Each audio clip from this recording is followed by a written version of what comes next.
For many centuries, London was a dangerous place.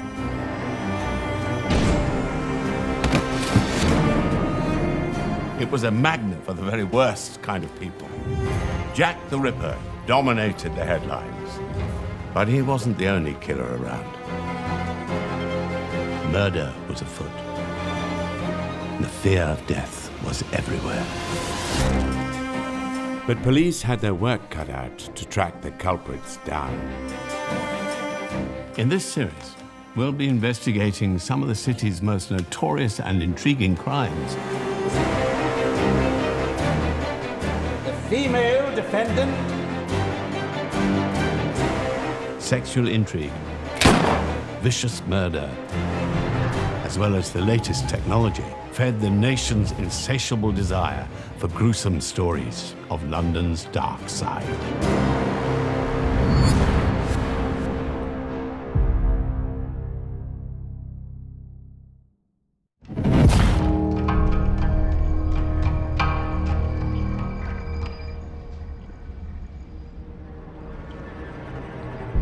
In the early 19th century, London was a dangerous place to live.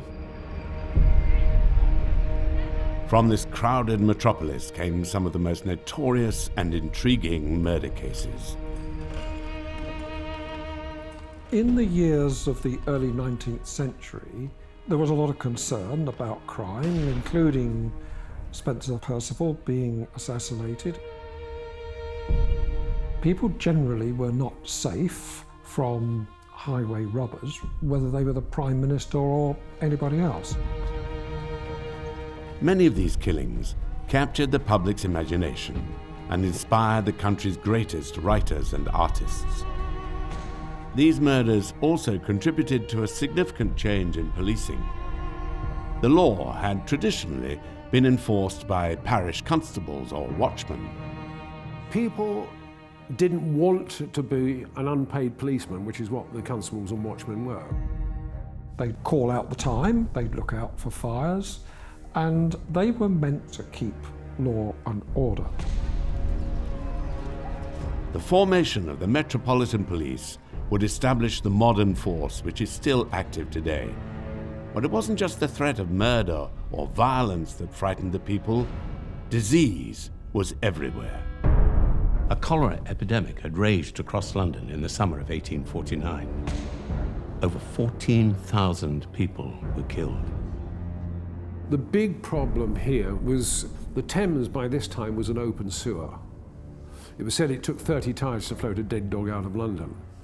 Londoners put all their sewage into the Thames, the tide went out, the sewage came back. The Thames was also their drinking water.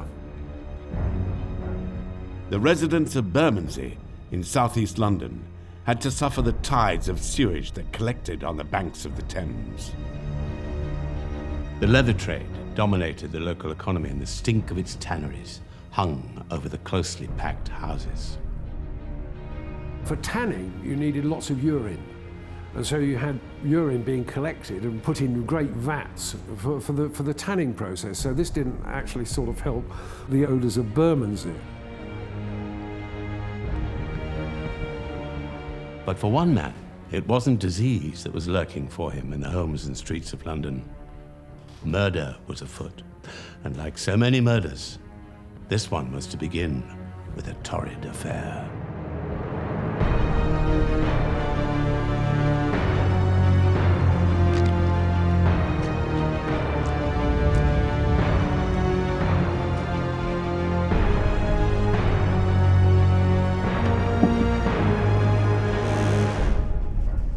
Marie de Roux was born in Lausanne, Switzerland. She moved to England and acquired a taste for the higher things in life when she went into service as femme de chambre to Lady Evelyn Blantyre. Her employment was at one of the grandest homes in London, Stafford House.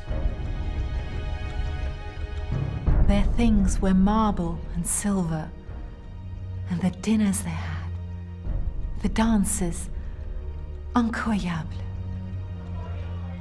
I had dresses for the opera, for travel. We were in France many, many times. I never imagined I would see things such as this.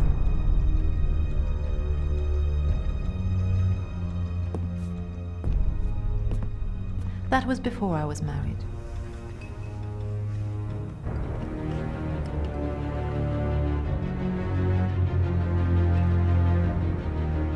Get dinner on.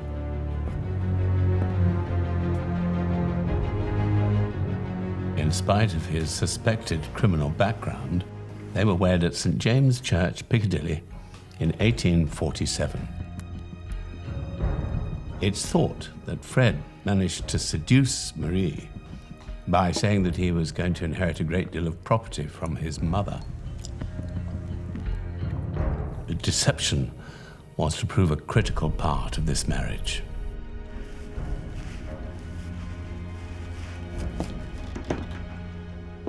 Marie had had a relationship with Patrick O'Connor before she was married, and they remained close. Patrick O'Connor was a 50-year-old, quite wealthy man who took a shine to Maria de Roux. I have to get back to the office. The relationship between the three seems to have been a sort of a casual ménage à trois. O'Connor obviously did have money, and this, I think, well, almost certainly this was the attraction for Mrs. Manning. This tryst was soon to prove deadly.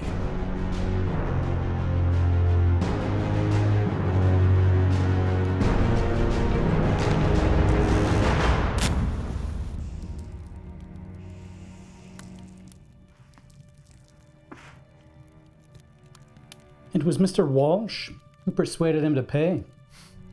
Well, I know the man a little. It is so fortunate you join us then, to celebrate. So unexpected. Patrick O'Connor was supposed to turn up at the Mannings' household alone, but he was unable to shake off his friend, Pierce Walsh. Patrick O'Connor still had affection for Maria and would visit. Quite what those visits consisted of, we shall never know. He thought if he left it long enough I'd forget. But I've every shilling in my book and every penny of interest.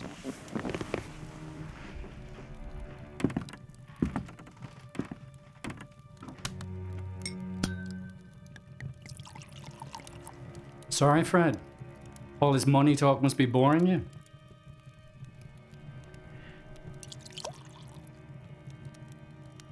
I'll take a glass while you're there. They say it helps keep off the cholera. Then my husband will be the last to get it.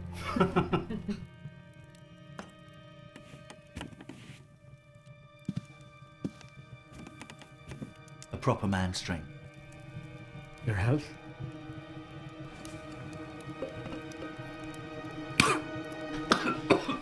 Mr. O'Connor. I'm fine. It's the pipe smoke, probably. Maybe a glass of water, will that help? Mr. Walsh, can you help my husband? I think that we all need water. As long as he doesn't choke on that too.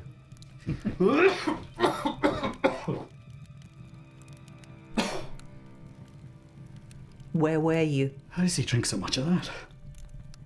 4 hours I have been sitting here with him, waiting. Maria. No. I said 6. I couldn't get rid of him. Everything was ready. I know. I'm sorry. I said 6. I'll come tomorrow. I promise. Only you? Just me. Promise. Tell no one.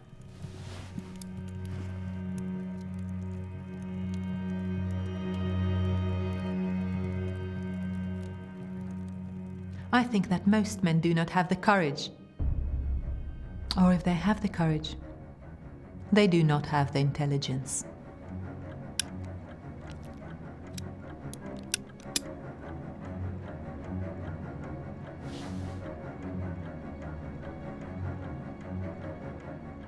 On the 8th of August, 1849, things had not gone to plan.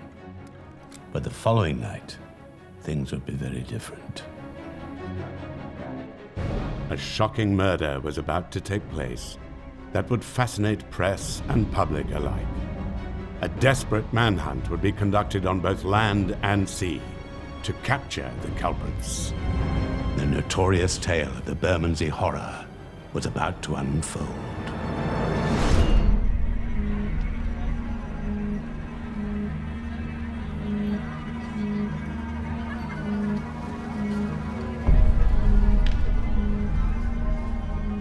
I was still a lady's maid when I met Patrick. He said my accent reminded him of Madame Celeste. Yes? The actress. I do not know. He was tall.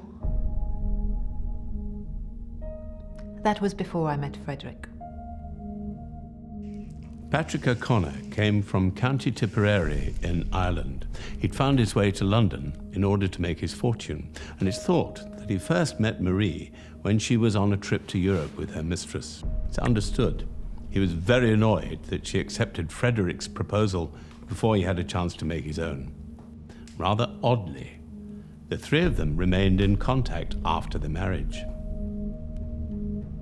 On the 8th of August, 1849, Marie Manning had lain in wait in the home she shared with her alcoholic husband, Frederick. But the plan had been thwarted by the unexpected arrival of Pierce Walsh. The very next night, Patrick O'Connor, with whom Marie Manning was still having an affair, made his way to the house alone.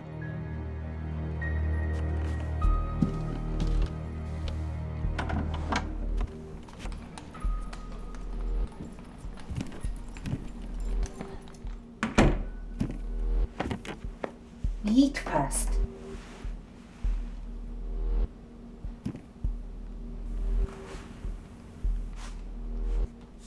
From the office. All right, I'll wash him.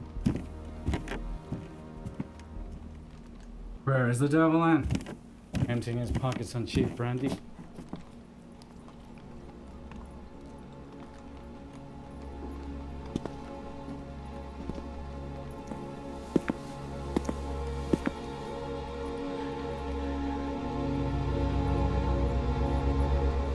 Marie?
What became known as the Bermondsey Horror was actually the murder of Patrick O'Connor. He was brutally bludgeoned, presumably by Frederick Manning. I mean, he was hit something like 17 times.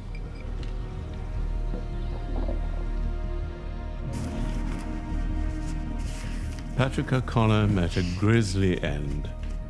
The Mannings buried him under the flagstone floor of their kitchen at number 3 Miniver Place, and he would remain there.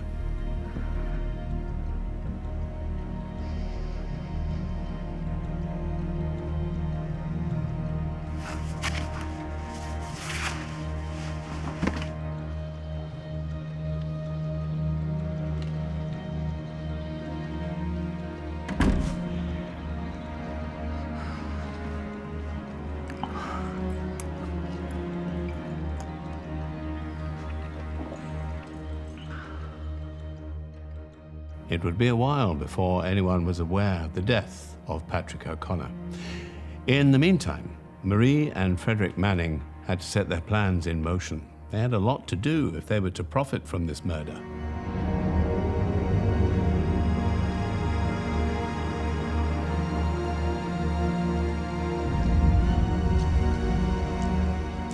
I went to his lodgings.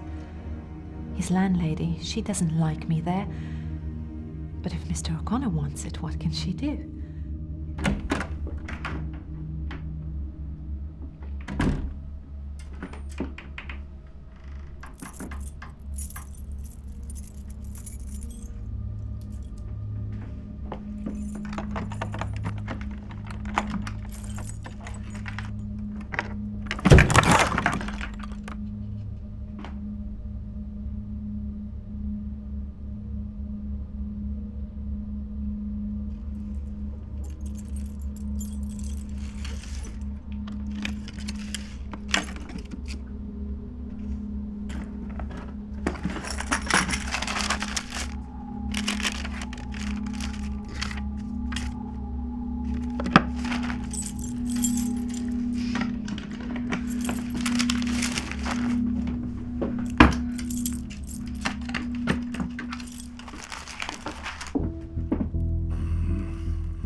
The money, Frederick, and his shares of the railway.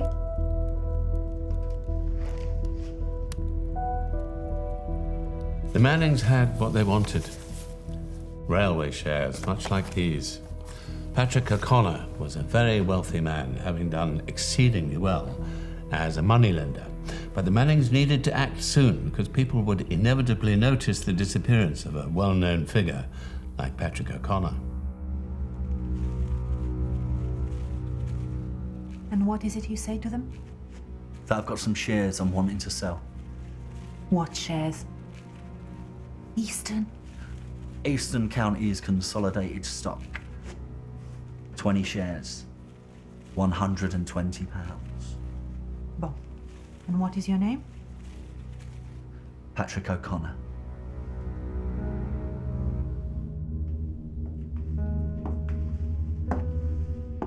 Patrick O'Connor went missing on an evening when he'd been invited to dine at the Mannings. And when he didn't turn up for work, people got concerned, started to make inquiries. All this activity and Patrick O'Connor's disappearance obviously caught a few people's attention. In a time of rampant cholera, sudden death was commonplace, but sudden disappearance means people will start looking for you. I saw Mr. O'Connor leave with you, but since... So he didn't come for dinner on Thursday? No. Just I spoke to some of his colleagues down at the docks, and O'Connor told them he was on his way here. They saw him on London Bridge. He said he was on his way. He didn't come.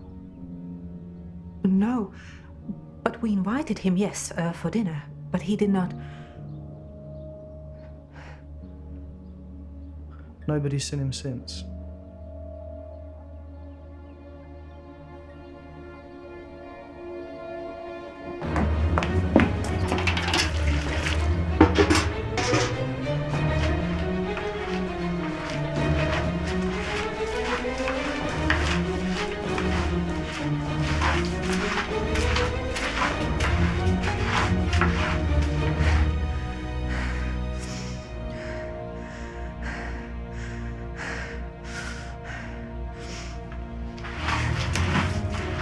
It would only be a matter of time before the Mannings fell under suspicion.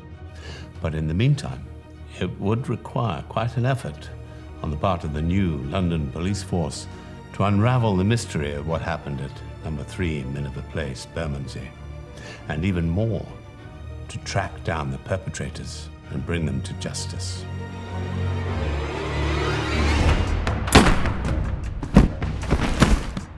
It would become known as the Bermondsey Horror. Marie and Frederick Manning had murdered Patrick O'Connor and buried him under the flagstones of their kitchen. Marie had stolen O'Connor's railway shares and intended to cash in on their devious plan. But Pierce Walsh and others were still looking for O'Connor. The Mannings were running out of time. They were also suspicious of each other and on the verge of an ill-timed marital breakup. Furniture dealer? Yes. But I'm only just back. Say to him we sell everything. Everything? Patrick, he told people he was coming here. They will come. They will find him.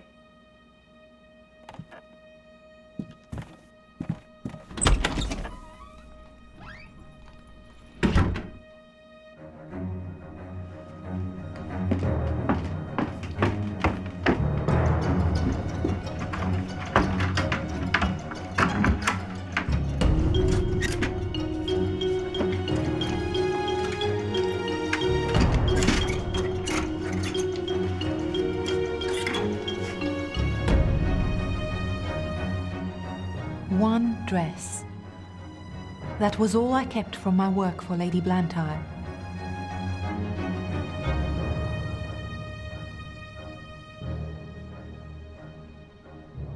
I never wore it. When was I able to wear it with Frederick?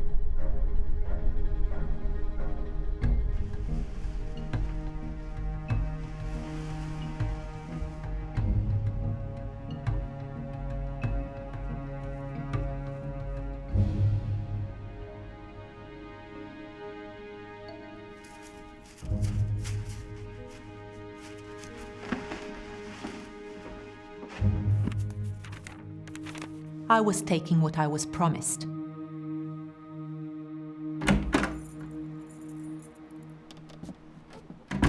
Marie?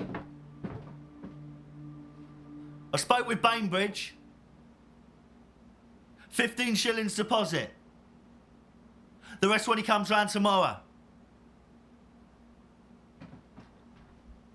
Marie?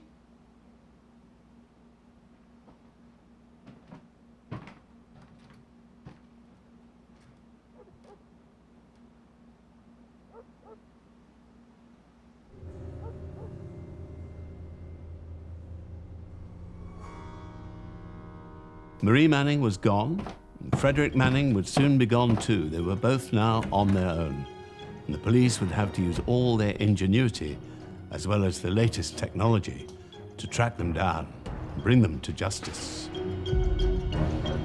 The Metropolitan Police was only 20 years old at this point. There'd been a real need to create it in dangerous early 19th century London.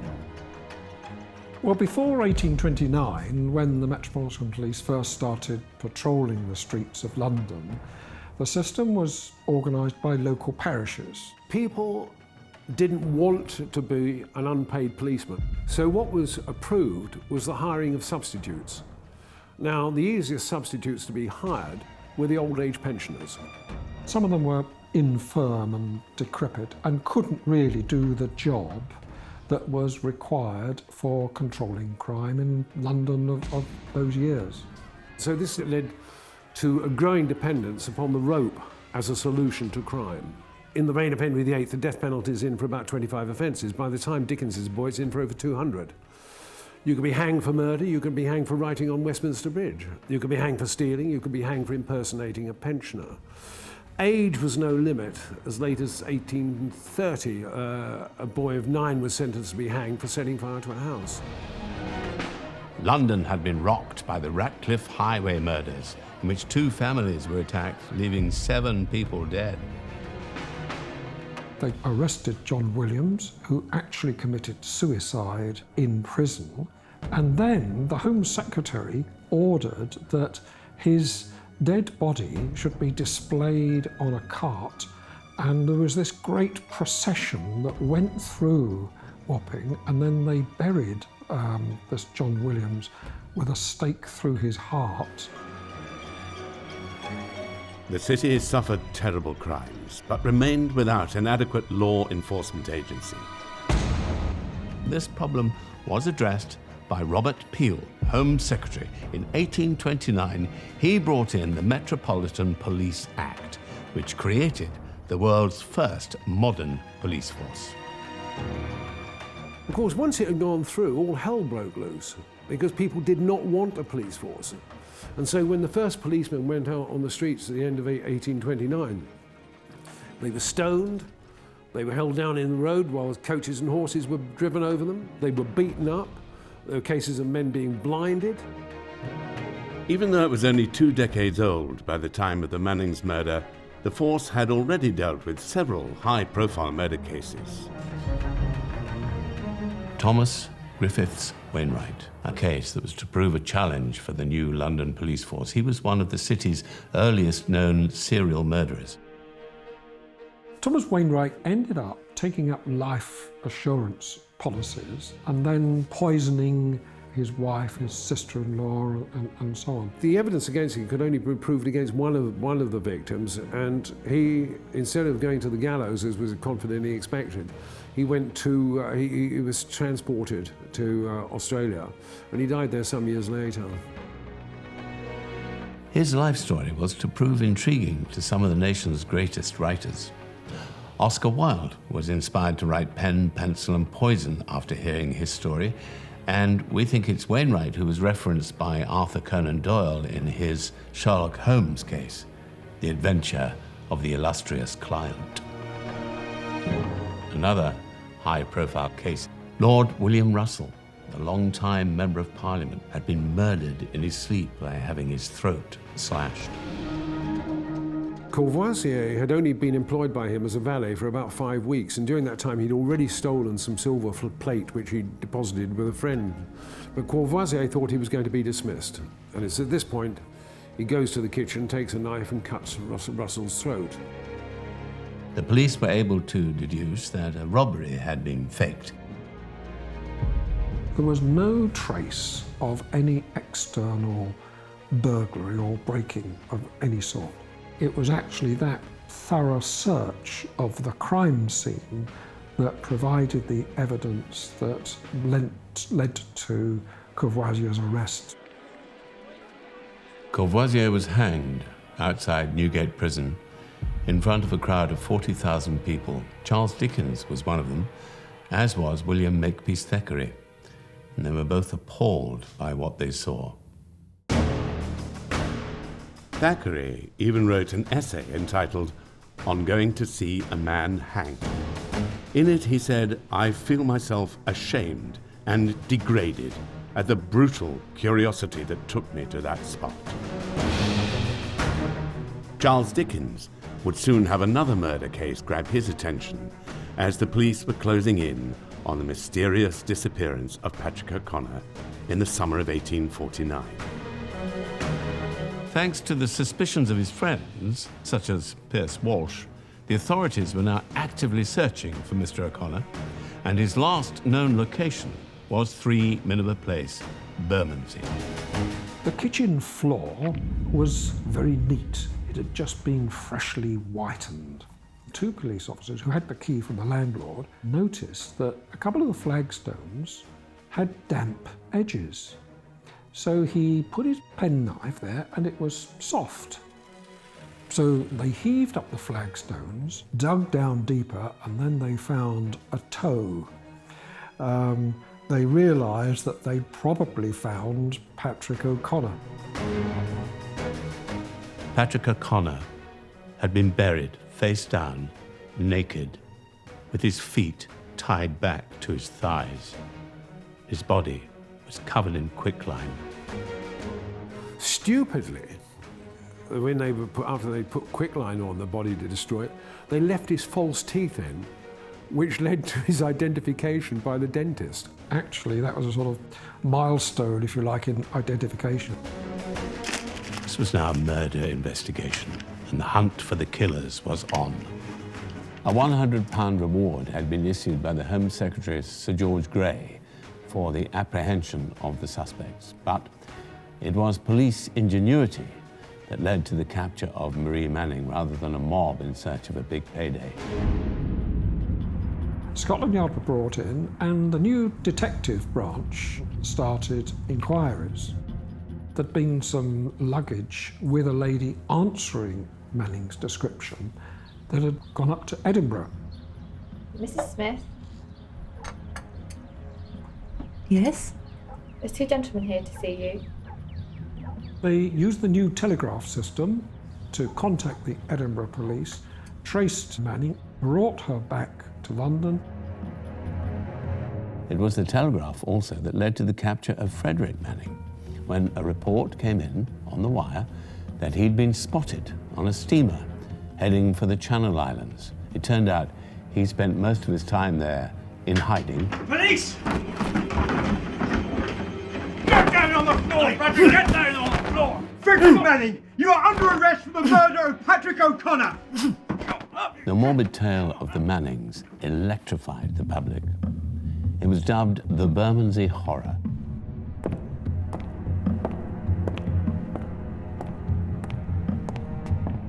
The Times even reported that she was reading their report of the crime when the messenger of justice interrupted her studies.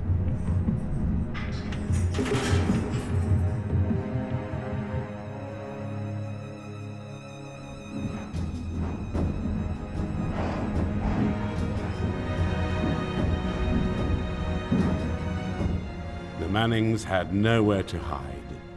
They didn't even have each other anymore, given how their relationship had soured.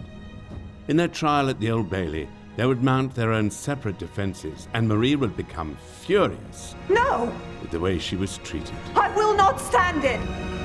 But it's hard to argue against a dead body being found under your kitchen floor. On the 9th of August, 1849, Patrick O'Connor, an Irishman, had been murdered at 3 Miniver Place in Bermondsey. His sudden disappearance had not gone unnoticed, and a week later, the police discovered his body buried under the kitchen floor. A nationwide hunt was launched for his killers, who had fled in opposite directions. Marie Manning was attempting to start a new life in Edinburgh, Scotland, while Frederick Manning was in hiding on the Isle of Jersey. Both were swiftly captured and locked up in Newgate Prison, facing the charge of murder.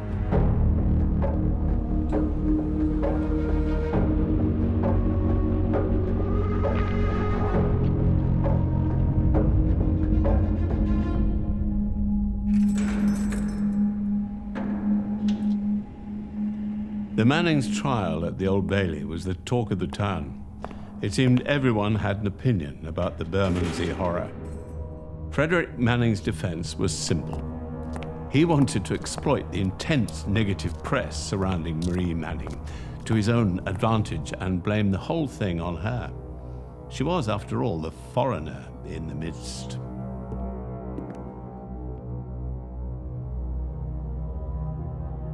My hypothesis might, at first sight, appear shocking and unmanly.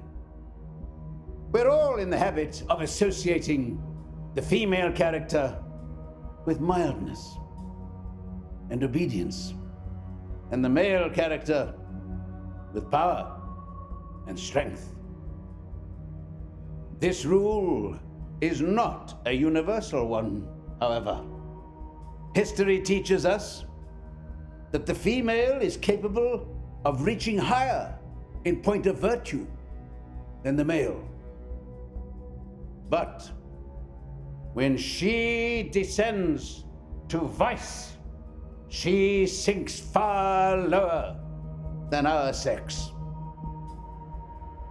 My hypothesis, then, is that the female defendant, Manning, premeditated, planned, and concocted the murder, and made her husband her dupe and instrument for that purpose.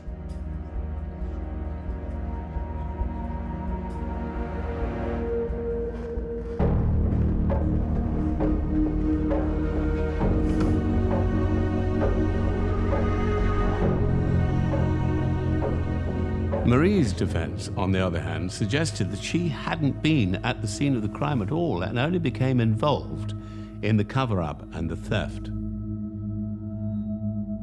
I don't think there was any particular reason to think that they weren't acting in concert together, and they both escaped together, even though they escaped in different directions. I can't believe that he would have had the courage to do it on his own. I think I think she was the driving force there. Marie refused to look at her husband during the trial and testified that O'Connor was more to me than my husband, and that he'd been killed by Fred in a jealous rage. But it was Marie who invited the victim to dinner, and it was she who'd taken delivery of a new shovel on the very day of the murder. Could it have been fear for her own life in the face of a violent, jealous, dangerous man that made her steal the victim's money? Could it be that same fear that made her flee to Scotland? I think it was almost inevitable that they would be found guilty. I mean, they had the railway shares, and the body was found under the flags in their kitchen. In those days, trials at the Old Bailey were very short. They took place very, very quickly. Certainly in the 18th century, the average Old Bailey trial lasted about 10 minutes. A jury would be sworn in for the day and would deal with several cases.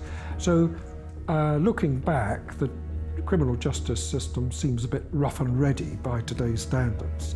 But by the standards of the day, they would have been regarded as fairly convicted, I'm sure. The jury took just 45 minutes to reach their verdict. Frederick George Manning and Maria Manning, you have been convicted of the crime of murder. No! I will not stand it! You are to be ashamed of yourselves.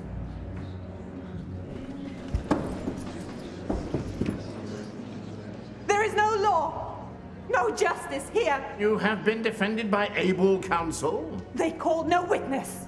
Every topic that their ingenuity and experience taught them has been urged in your defense.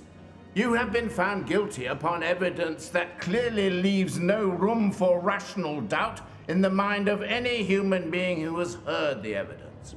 There is but one sentence open to me consistent with justice: that you be taken hence to Her Majesty's jail in the county of Surrey, and thence to the place of execution, severally to be hung by the neck until you be dead. And may the Lord have mercy upon your soul.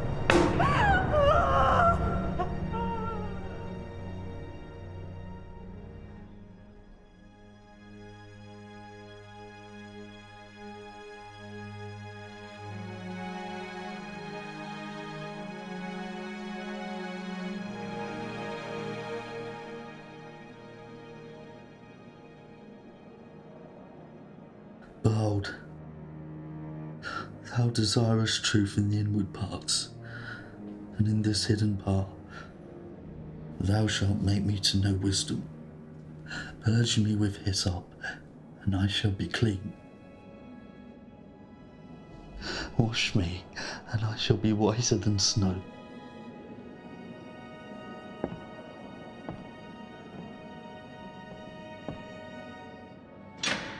For the penny press and the public, this was to be one of the greatest crime sensations of the century. It had all the ingredients necessary to satisfy a prurient public. Sexual intrigue, a vicious murder, a pretty foreign villainess, a desperate manhunt. It fed the nation's insatiable desire for gruesome stories.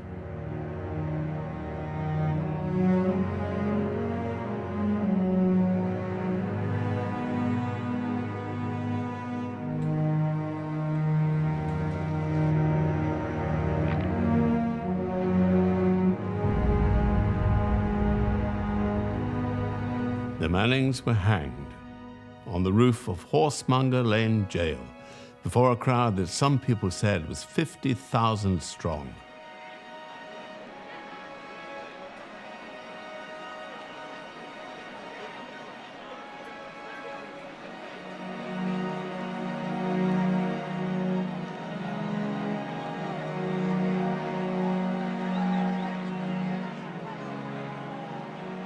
Charles Dickens watched the execution from the window of a rented room in a nearby house.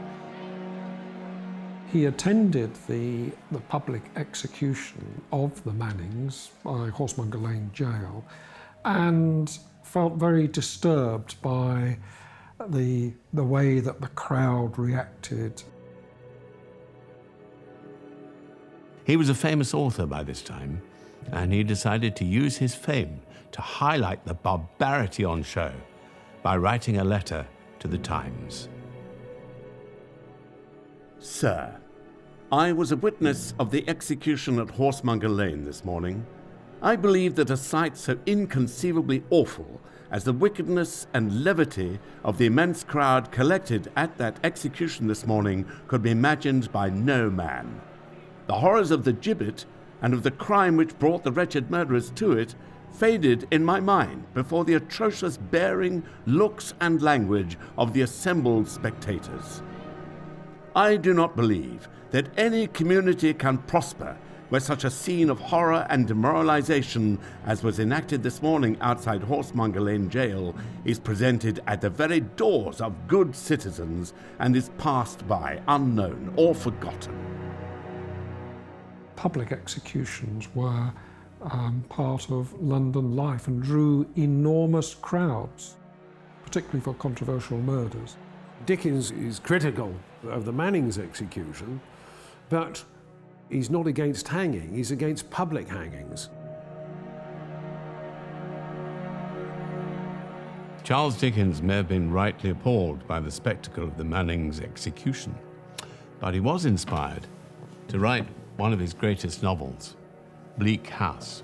The character of Hortense, maid to Lady Dedlock, whose tumultuous past drives much of the story, was based on Marie Manning. So, that was the tale of the Bermondsey Horror, one of the most notorious murder cases of the 19th century. It wasn't only Charles Dickens who got caught up in the shocking story. The case continued to be discussed for many decades after the Mannings execution. In fact, it was widely believed that the black satin dress that Marie Manning wore for her public hanging led to the sudden unpopularity of that fabric and a new epithet for Marie, the woman who murdered black satin. Like so many stories associated with notorious murders, I think that one's a bit of an urban myth. But what is true is that this case enraptured the nation. The Bermondsey Horror became a key tale in the story of London's dark side.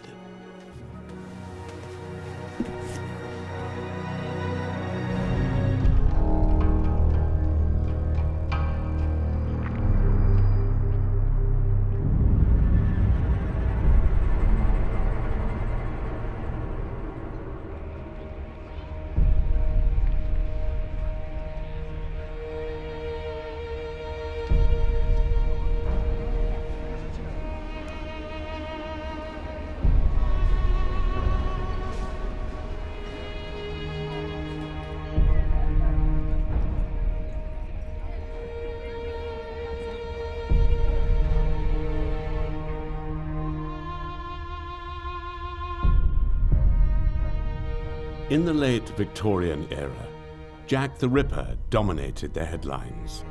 Whoever he was, he terrorized the Whitechapel area of London's East End. Conditions in Whitechapel and East London were sort of pretty horrendous in the heart of what became the Spitalfields area. Tremendous density of population. People lived very closely together in those days. Streets were very crowded, very narrow, very dark. A lot of poverty. Outside London, the population was about 25 persons an acre. In London, outside the East End, about 50 persons an acre. In the East End, in the heart of it, in Spitalfields, it was over 800 persons an acre. So you had this tremendous overcrowding. A lot of people weren't able to survive except barely on the breadline. Also, there are businesses pushing into the area and buildings are being demolished, so housing is getting less and less, and so you have 7, 8, 9 persons in a room. It is pretty horrendous.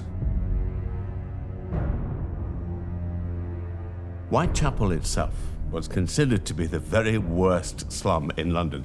The author Jack London, in his first-hand account of the impoverished area, The People of the Abyss, wrote, "Nowhere in the streets of London may one escape the sight of abject poverty, while 5 minutes' walk from almost any point will bring one to a slum. But the region my hansom was now penetrating was one unending slum." It was in this foul environment that the Whitechapel murders would begin in 1888. The notorious crimes of Jack the Ripper horrified the city and, indeed, the entire world.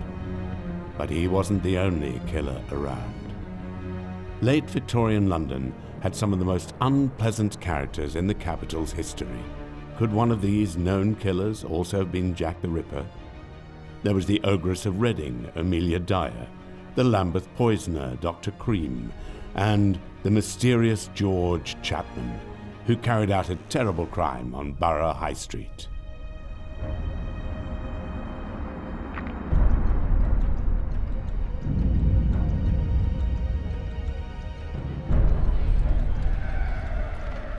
The area around Borough High Street was notorious in the 19th century. The street had been the only route into London from the south, leading, as it did, straight up to London Bridge.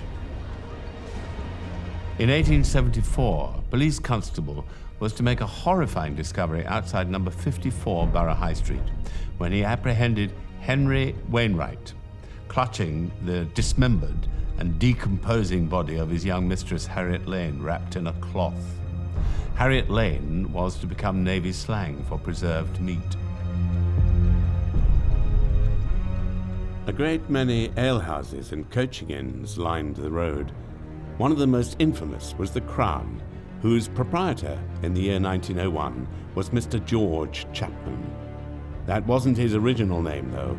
He was born Severin Antonovich Klosowski in Poland in 1865.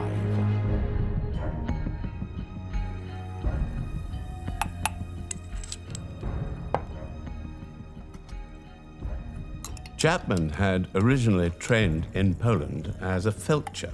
Felcher is often mistranslated in the Chapman story as surgeon, but felchers were not surgeons. They were military barbers who'd had some training as medical orderlies. And they were clearly held in low esteem by the Polish military establishment, which is maybe why, after years of training, Chapman decided to move to London. You'd be forgiven for being a bit suspicious about Mr. Klosowski, aka Chapman, when I tell you that his dilapidated pub, the Monument Tavern, was destroyed by fire, and he made a substantial insurance claim. It was refused, but that didn't stop him moving on, with a new pub and a new wife, Maud Marsh.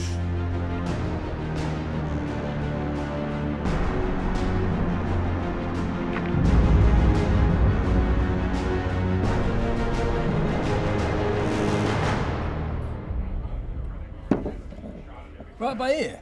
Yep, we're selling seats upstairs. For 20 shillings, you can wave at the king. You never know, he might just wave back.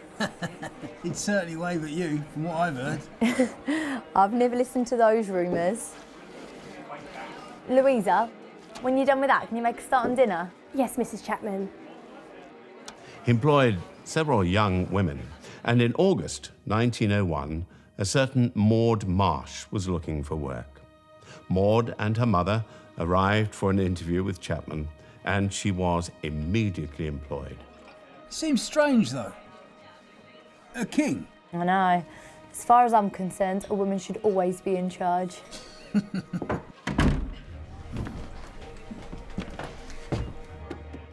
I was just telling this gentleman here about the parade.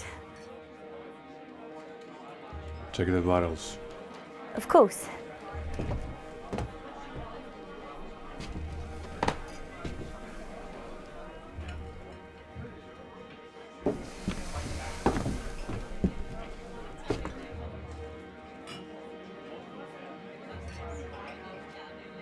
Get out. My daughter started working with him that summer. Late August, it would have been. He was pushy with her at first, I felt. They were married very quickly. But she did seem happy. Watch all the neighbours cry. Here you go, you meet Bill. Have you bought the street bill? Laugh, move, laugh. George? Louisa?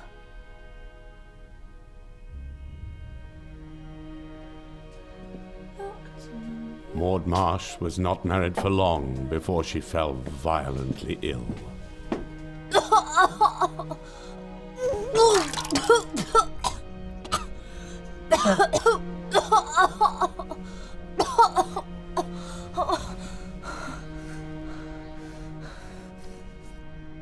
Maud started to suffer a lot of vomiting, and she spent 12 days in Guy's hospital and actually sort of recovered, then went back home again and then started to suffer again. Maud Marsh had been struck down by a mystery illness. Her mother and her doctor would be unable to determine the cause. One man knew, however, George Chapman. He would have complete control over the dreadful scenario that played out above the Crown Pub. But just how long would his crime remain undetected? Maud Marsh, a young woman of 19, had not long been in the employ of George Chapman, the proprietor of the Crown Pub on Borough High Street. They soon became husband and wife, and not long after, Maud was taken ill. Chapman was the only person to know the cause of her sickness.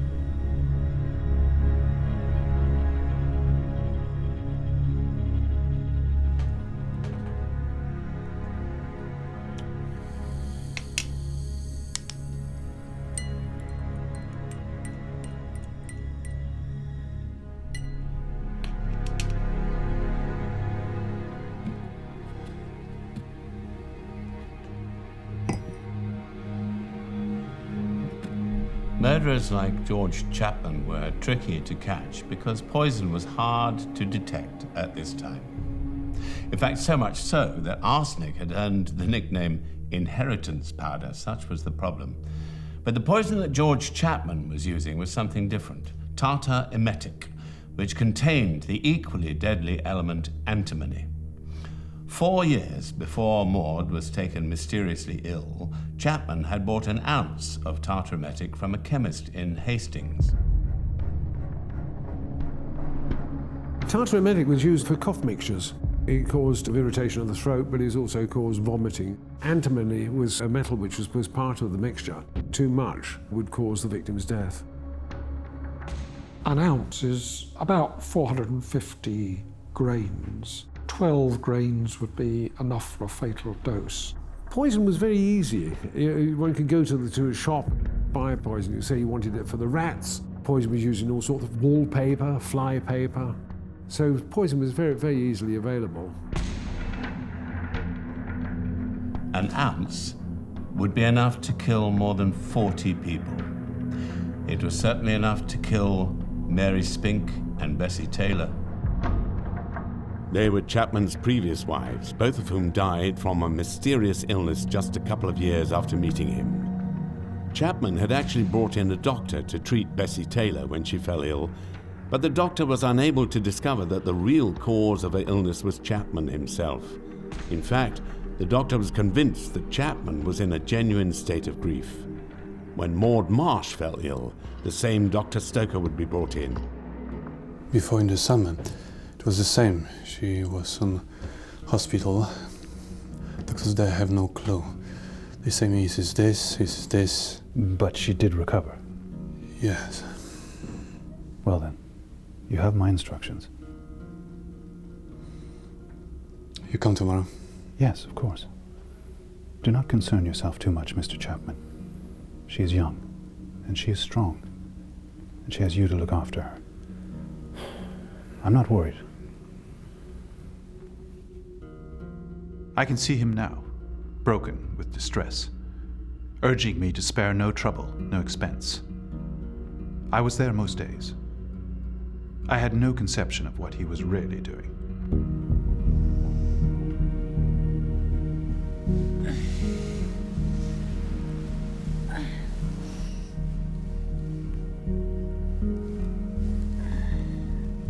What? You haven't finished your water.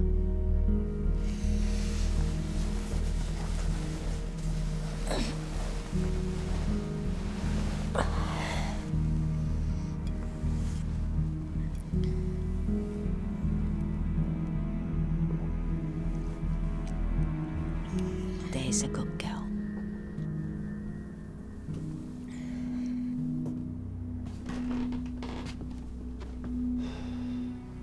She's doing much better already.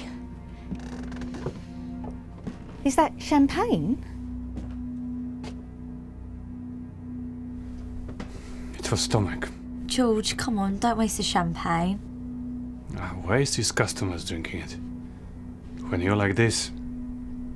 No. Are you needing more water? I will fetch.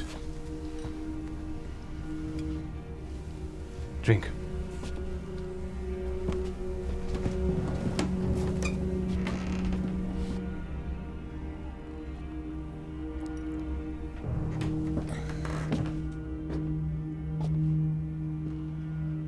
Told you about him. You'll be right as rain. I know it. George Chapman had a very clear and despicable modus operandi. He seemingly enjoyed watching the suffering of a slow death by poisoning. A local chap walked into the Crown pub when he was a boy and was served a glass of water by the owner.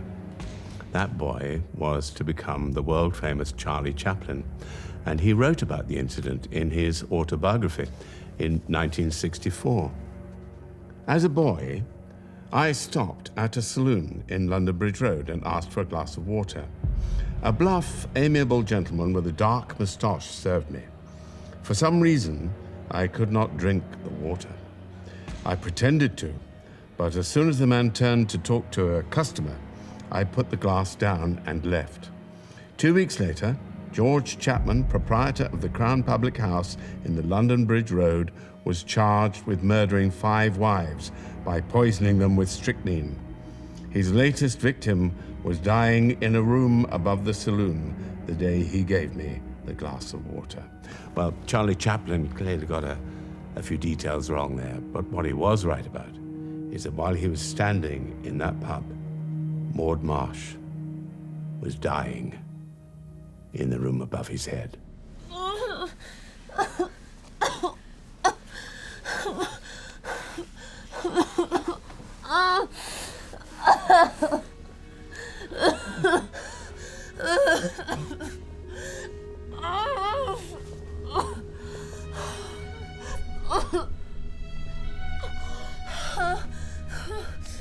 She couldn't keep anything down.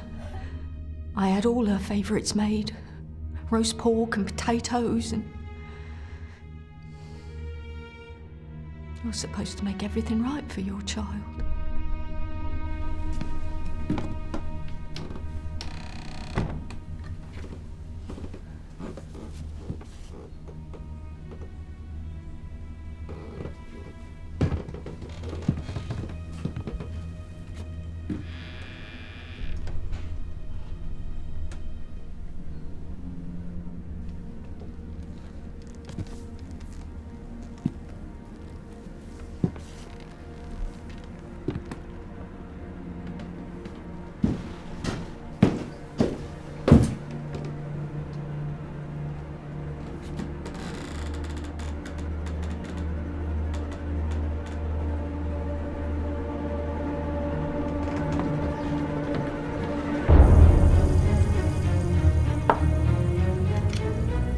For many years, George Chapman seemed untouchable.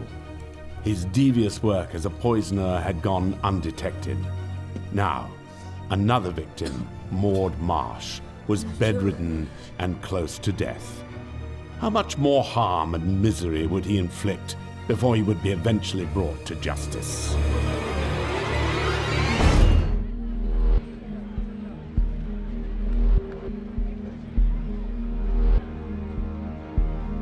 In the down-at-heel area of Borough High Street during the reign of Jack the Ripper, a poisoner was also at work.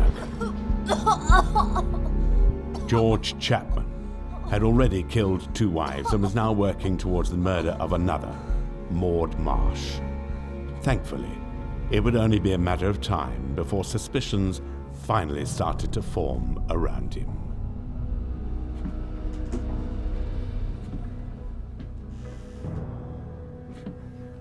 Mrs. Marsh? You did this? What?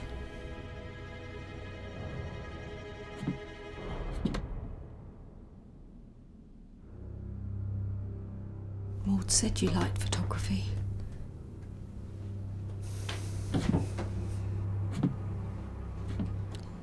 Yes, I make photographs here. I mix chemicals.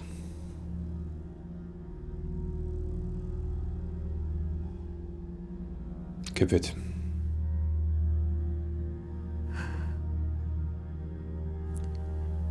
It's the not even knowing, George. Can't we get a second opinion?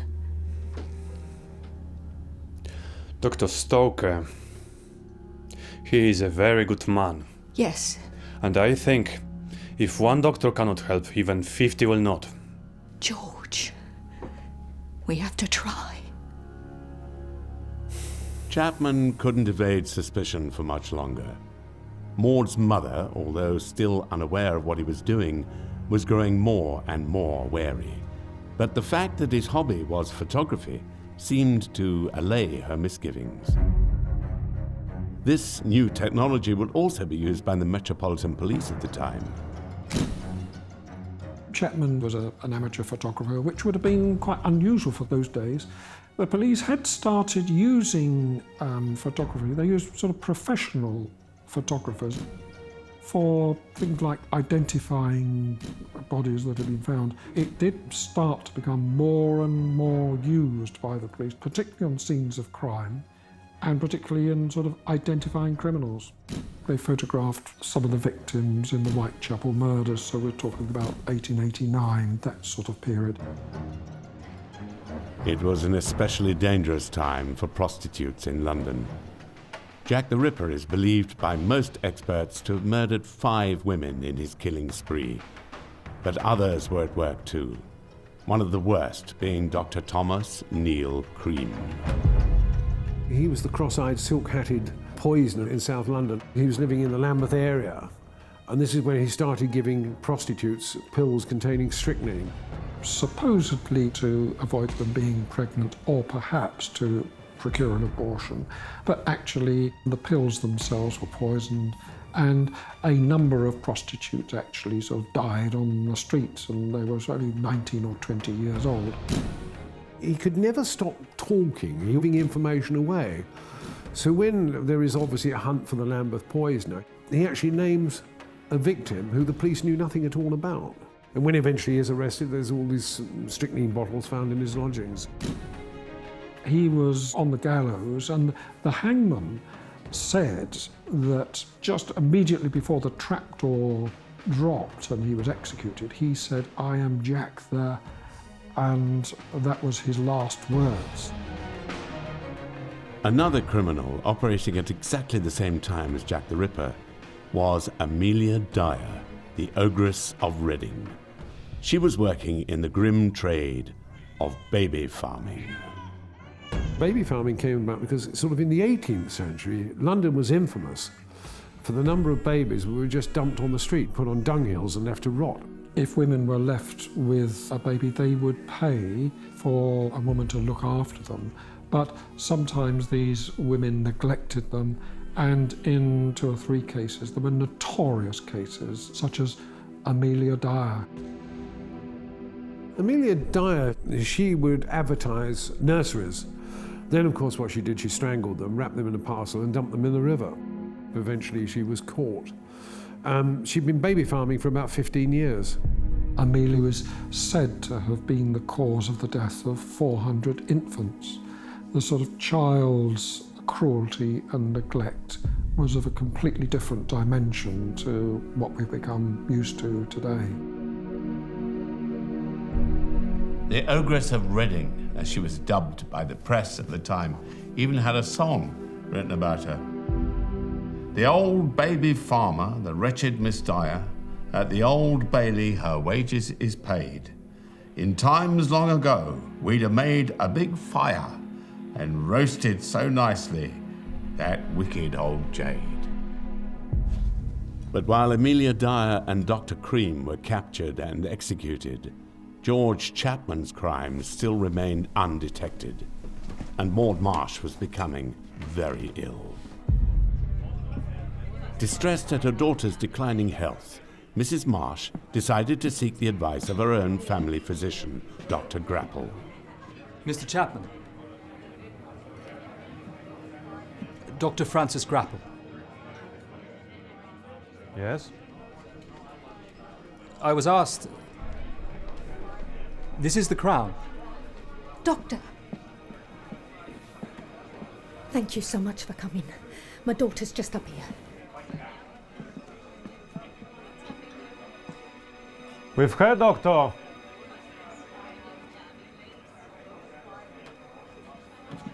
No, 50 will not.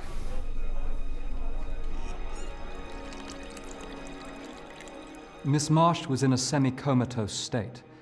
Her skin was this dirty jaundice, and she writhed with pain whenever I touched her. She was very sick indeed. I was alongside Dr. Grapple throughout his examination. He supported my course of action entirely.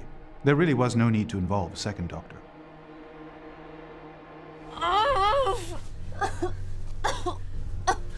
Maud Marsh lay suffering in her bed. The doctors Stoker and Grapple were doing their best to treat her, and in the process, becoming suspicious that foul play might lie behind this sudden illness of a girl whom everyone described as vivacious and full of life. A foreign irritant? From something she ate, perhaps. A poison. Can you recall anything? There was a rabbit. The girl bought it at the New Cut Market.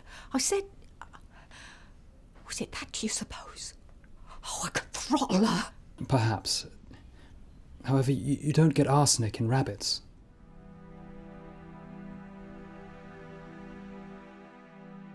Deliberate poisoning did cross my mind.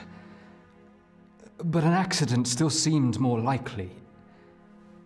To say otherwise, well, it's tantamount to accusing someone of murder. The two doctors seemed to have been very, very professional. He said they'd been eating rabbit and he suspected ptomaine poisoning, but then when he went home he thought, no, this is wrong, the symptoms are all wrong, and went back. The two doctors then got together and said, it's just as though she's been suffering from some irritant poison. Isn't he wonderful? I can see an improvement in her already. She's very young. Better get up. Oh, I'm sure you have things to do. It's fine. Sit. I need to feel useful, George. She'll pull through. I'm sure of it. Now that Dr. Grapple's here.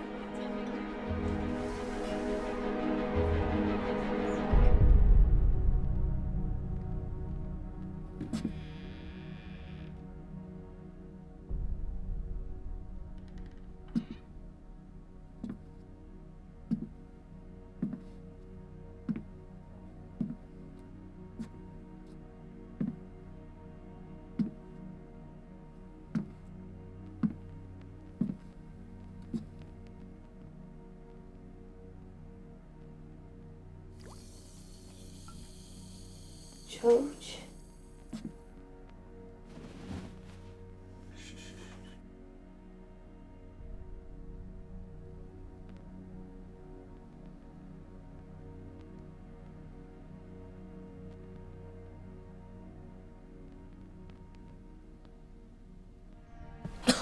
Maud. George. She was better. What the? I don't understand it. She was better.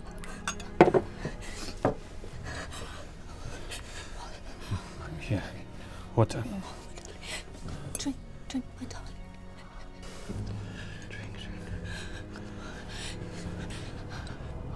Maud! Maud!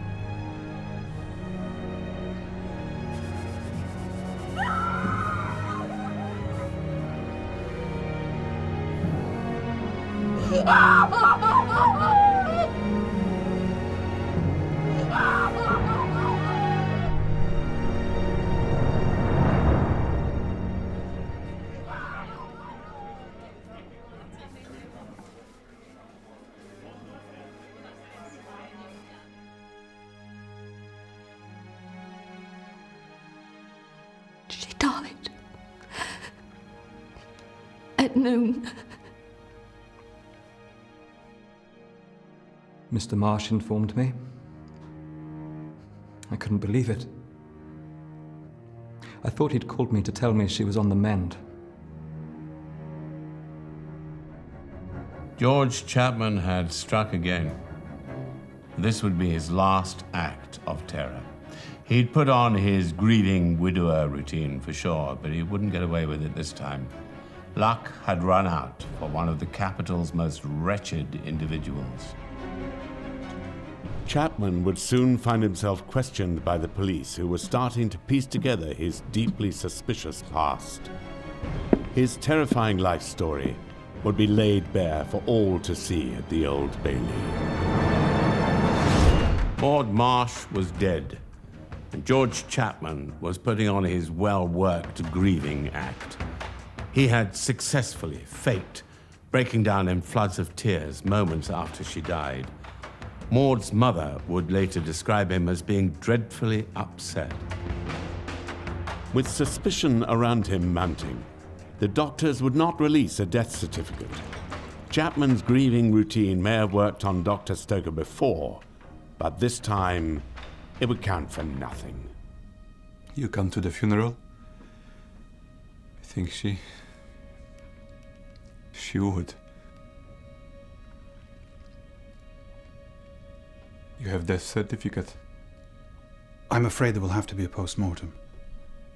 I know it's not what anyone wants, but I cannot sign the certificate without establishing cause of death. Exhaustion. She has been sick. But what caused the sickness? Knowing will help. I do not see the use in it.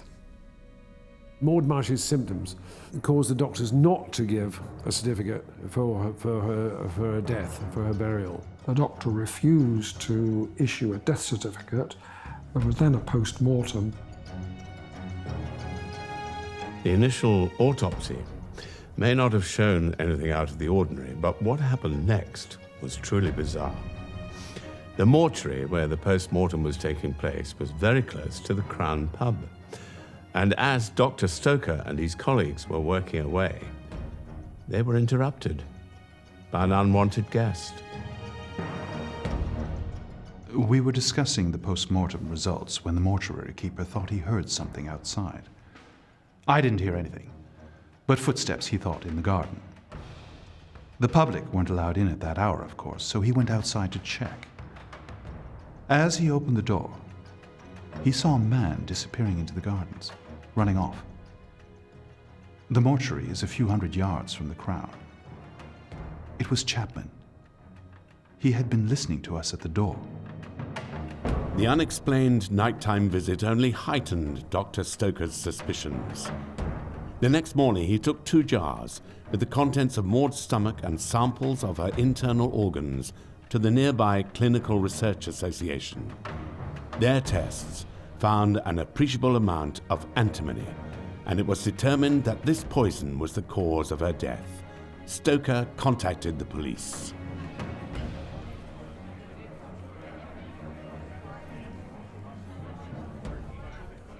She was so proud of this place.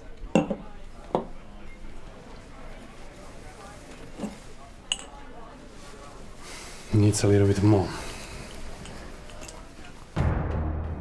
The day when the new king, Edward VII, was due to celebrate his coronation, the 25th of October 1902, was approaching fast.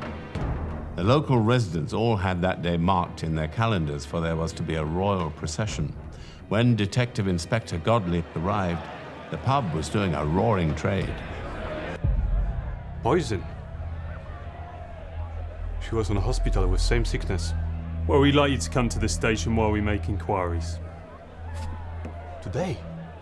Now. I know nothing about poison.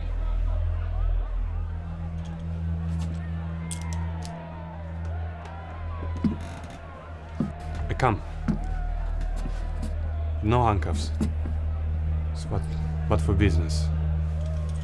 Just two old friends then. Going for a walk.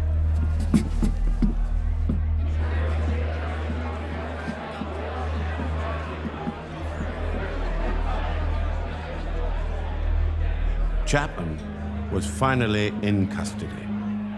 He was not allowed to attend the funeral of Maud Marsh, but he did cover all of the expenses.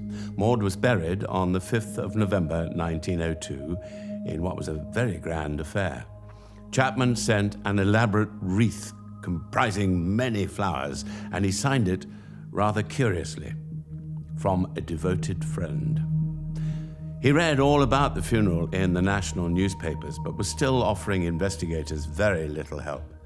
They knew nothing about his life story, and the stories circulating in the press about him were all wrong, but he did nothing to correct them beyond repeatedly pleading his own innocence. While the hearings were continuing in coroners and police courts, investigators were still at work. He didn't do much talking, but he left plenty of evidence for us at the pub. His books were all medical.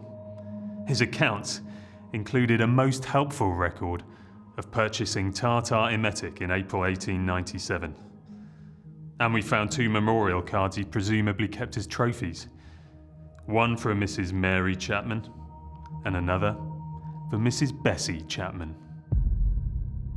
When the police were dealing with this unexplained death, they had the post-mortem, the doctors started to find these traces of poison in her stomach, and they knew that Chapman had had 2 other wives, and they therefore exhumed the bodies and examined them. Now, he was only charged with the 1 murder, but they actually brought in evidence about the 2 other women in whose bodies poison was also found, and this all led to the evidence being used to convict him.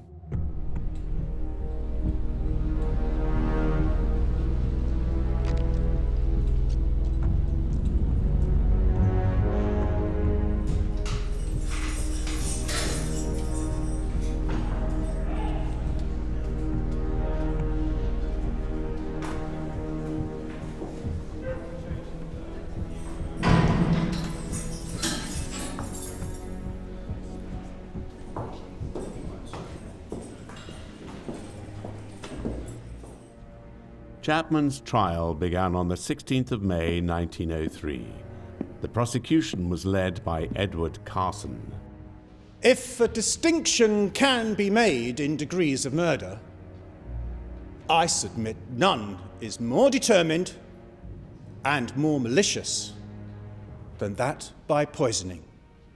Certainly, no murder could be more demonstrative of the cruelty of the perpetrator than that of a man standing by the bedside of a person he professed to love, seeing her torture day after day from what he had by his own hand administered. Edward Carson was a very famous lawyer, Prominent barrister in Britain. He prosecuted Oscar Wilde and secured his conviction. The fact that Chapman had purchased a large quantity of antimony-rich tartar emetic from a chemist several years before was very strong evidence against him. The prosecution had a key witness in the victim's grieving mother. I live at 14 Longfellow Road, Croydon, and am the wife of Robert Marsh. And What is your relationship to the deceased? Maud was my daughter. How old was your daughter, Mrs. Marsh? She would have been 20 on February 17th. Can you tell me the nature of her first meeting with the prisoner? She had been a barmaid in a situation at Croydon. In August 1901, she was out of that, so she advertised for a new one. And what was the result of that advertisement? She got an answer, and in consequence, I went with her to meet the prisoner. He called himself Chapman. And what happened? We had a talk about Maud accepting the situation. I asked him if there was anyone else living there in the pub, and he said the top floor was occupied by a family, though I never saw them.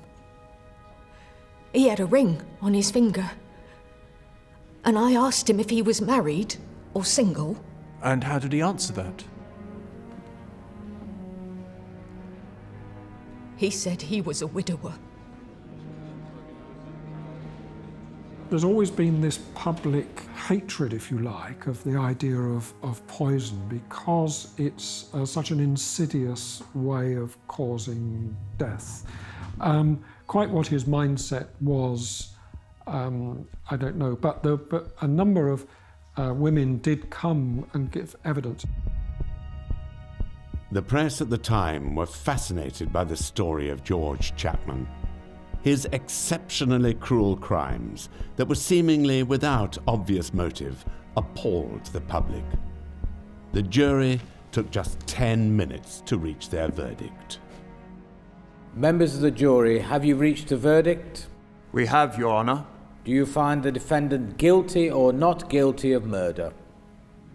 Guilty. Have you anything to say why sentence of death should not be passed upon you according to law? Detective Chief Inspector Aberline, who had investigated a lot of the Whitechapel murders, said to his colleague George Godley, who was dealing with the Klosowski case, "I see you've caught Jack the Ripper at last." This actually led to Chapman being regarded as a suspect. There are coincidences, that's for sure. He lived for a while in Whitechapel. He had some medical training. He abused women. And, rather strangely, he did live for a while with a woman who shared a name with one of the Ripper's victims, Annie Chapman. But that was 5 years after poor, dark Annie was killed in the backyard of a house in Hanbury Street. No evidence was ever brought forward to show that he was Jack the Ripper. But my own feeling is there's not enough evidence to bring any charges against Chapman.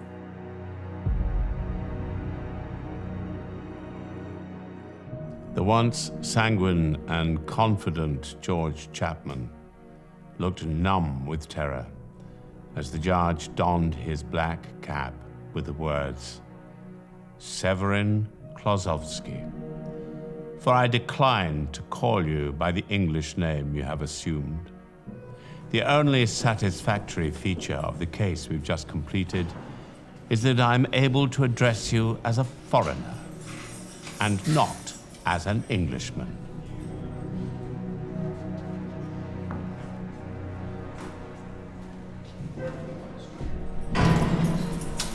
She loved him. He was a monster.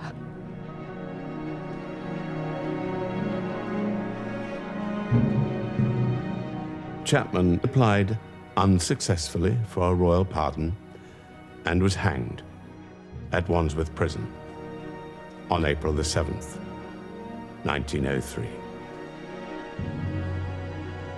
In his will, Severin Klosowski left items worth, at today's value, £15,000 to the surviving family of Bessie Taylor, but only a ring and some used clothing to the parents of Maud Marsh, whose suspicions eventually led him to justice.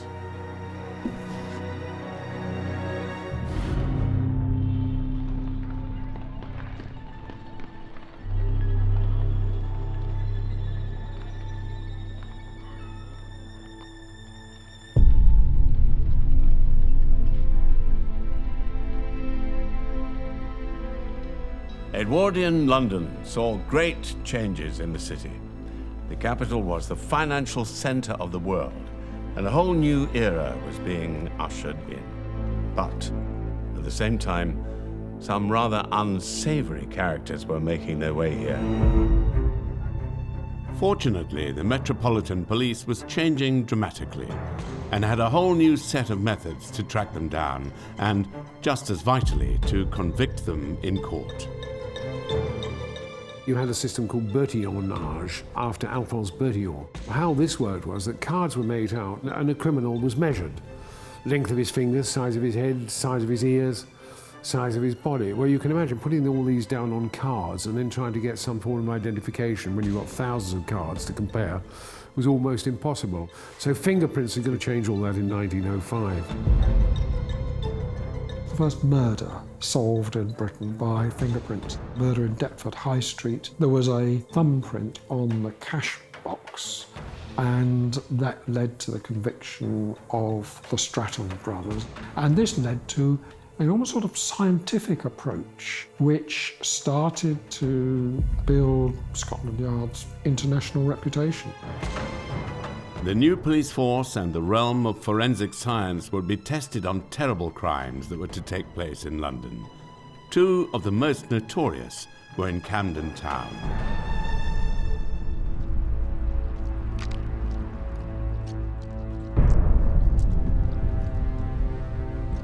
Camden at this time is described as being very noisy and dirty. Lots of lorries, horse-drawn vehicles, pubs, and the common people who go to them. Camden has always been a place that attracted a wide variety of characters. Everyone from the bare-knuckle fighter Tom Thayer to the great novelist Charles Dickens moved to this part of North London. In the early 20th century, though, the local community in Camden would be shocked to the core by two brutal killings. The first, in 1907, became known as the Camden Town murder. It was a crime that harked back to the time of Jack the Ripper 20 years earlier, because it involved the murder of a prostitute named Emily Dimmock, who had her throat slashed in her home by a client. Her body was discovered the next day by her partner, and the story grabbed the public's attention. The case aroused the interest of the artist Walter Sickert. He painted a series of works on the Camden Town murder. A man named Robert Wood was apprehended and charged with the crime, based on some writing on a postcard found in the victim's room. But a brilliant defense by the famous barrister Edward Marshall Hall would see him found innocent in court. The case remains unsolved. Just a couple of years later, though, Edward Marshall Hall would again be called to the defense, this time in the case of Dr. Crippen.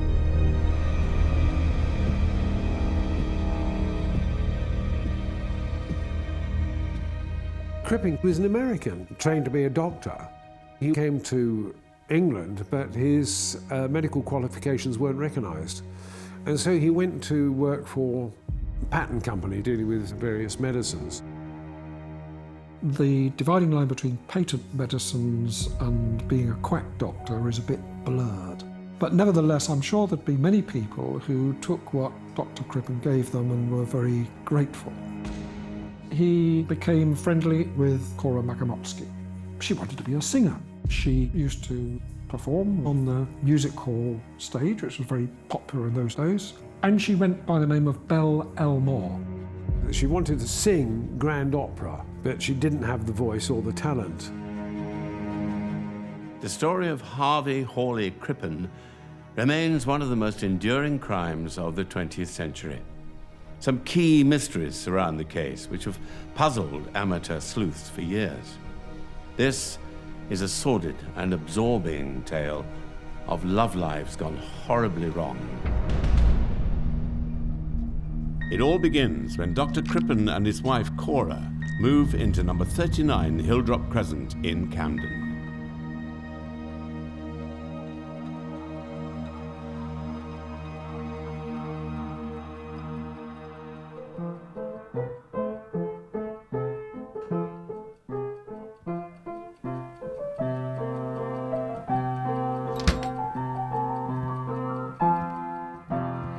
bright and stylish girl you see, belle of good society, not too strict but rather free, yet as a right can be, never forward, never bold, not too shy and not too cold, but the very thing I'm told that in your arms you'd like to fold.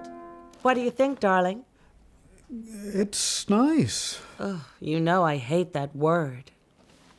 So, I had a meeting with Mrs. Curnow today. I decided. Mrs. Curnow was real sorry.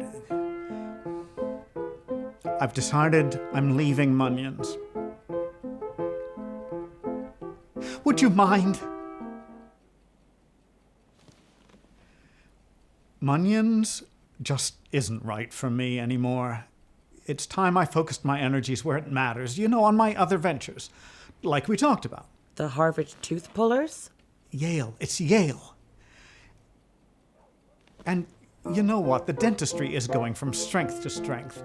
In fact, with a little capital investment, a couple of £100. Cora. Belle, darling. It's my money too. Ta-ra-ra bum-dee-ay, ta-ra-ra bum-dee-ay. Cora. Ta-ra-ra bum-dee-ay. You're my wife. Ta-ra-ra bum-dee-ay, ta-ra-ra bum-dee-ay, ta-ra-ra. Crippen, besides working for a patent medicine company, also worked for a deaf centre.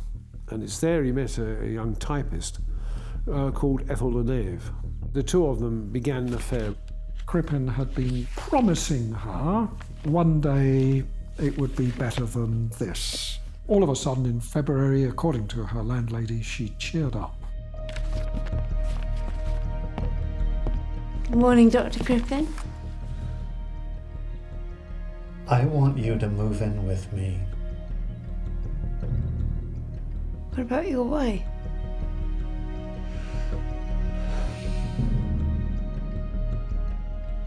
He used to buy me dinner after work. I think at first he was just avoiding going home.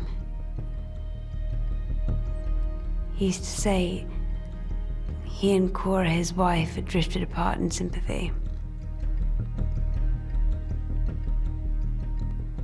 Then our sneaking off became rather a pleasant routine. Dr. Crippen was keeping up his routine well. He and his wife Cora entertained their theatrical friends, among whom were the Martinettis, at their home in Hilldrop Crescent.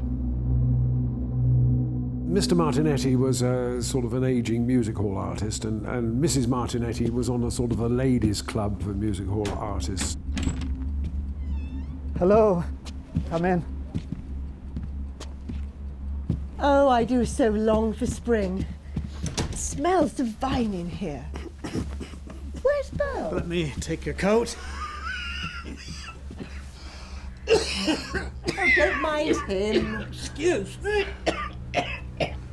Well, at least if I collapse, I'll know there's a doctor in the house.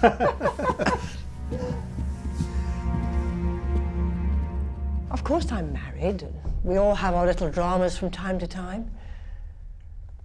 But I thought they got on well. I'm looking into the wings. I can't even see Lily now. No. She's run off. It's your worst nightmare as a performer. Just before her entrance, I could not believe it. Oh, no one in the audience even noticed. Yes, I'm quite sure you were wonderful. Oh, thank you, darling. Isn't he a dear? So, who's for a game of whist? Oh, certainly, yes. We stayed in it until around 1:30. But Paul was still under the weather, and darling Belle suggested that we stay the night. That was so like her. But I insisted on getting him home. I didn't want to bother her. I just wish we'd stayed. But I suppose he would have found his cue another night. Crippen made sure he put on this show of love and affection when the Martinetti couple came over to 39 Hilldrop Crescent for dinner. But it was all a mask. The events that would unfold would see one of the most notorious killers of the 20th century flee across the Atlantic to Canada. With him would be his mistress, Ethel Leneve, who had disguised herself as a boy. The desperate duo would be pursued by one of Scotland Yard's finest, who was determined to bring them in.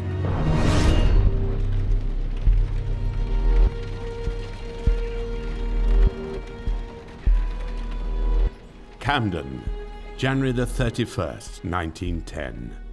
In a townhouse at 39 Hilldrop Crescent, Dr. Crippen and his wife were joined by the Martinettis for dinner, followed by an enjoyable game of whist. The Martinettis had been musical performers, just like Belle Elmore, and they left at around 1:30 a.m. And the story of Dr. Crippen began.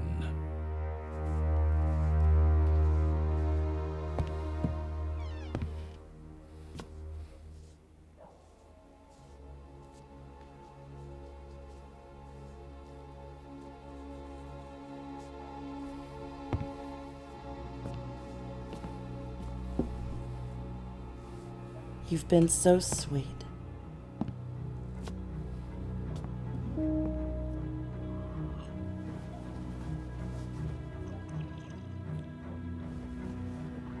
Nobody knows for sure what happened that night. The supposition is Dr. Crippen murdered Cora Crippen by giving her something to drink. There are two theories. A shot was heard, and he may have shot her.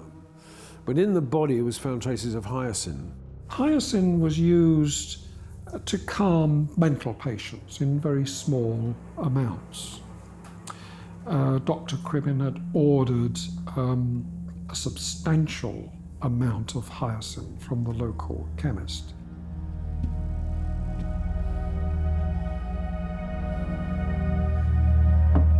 The truth is, we simply don't know what happened next. A large dose of hyoscine can have varied effects, especially when mixed with alcohol. Belle likely became frantic, delirious even.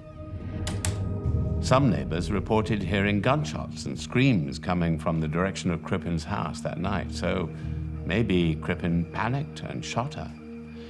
Those reports were unconfirmed, however, so it's possible that she simply fell unconscious, slipped into a coma, and died. What is certain is that Belle was never seen again after that night. The next morning, Crippen went to work as usual, and when he returned home, the rest of his plan was put into action.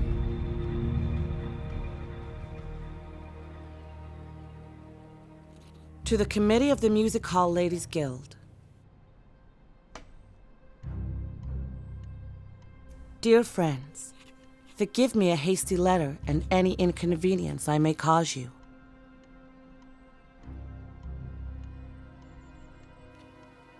But I have just had the bad news of the illness of a near relative.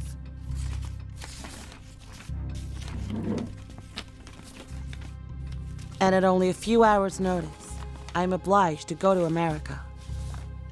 Yours faithfully, Belle Elmore.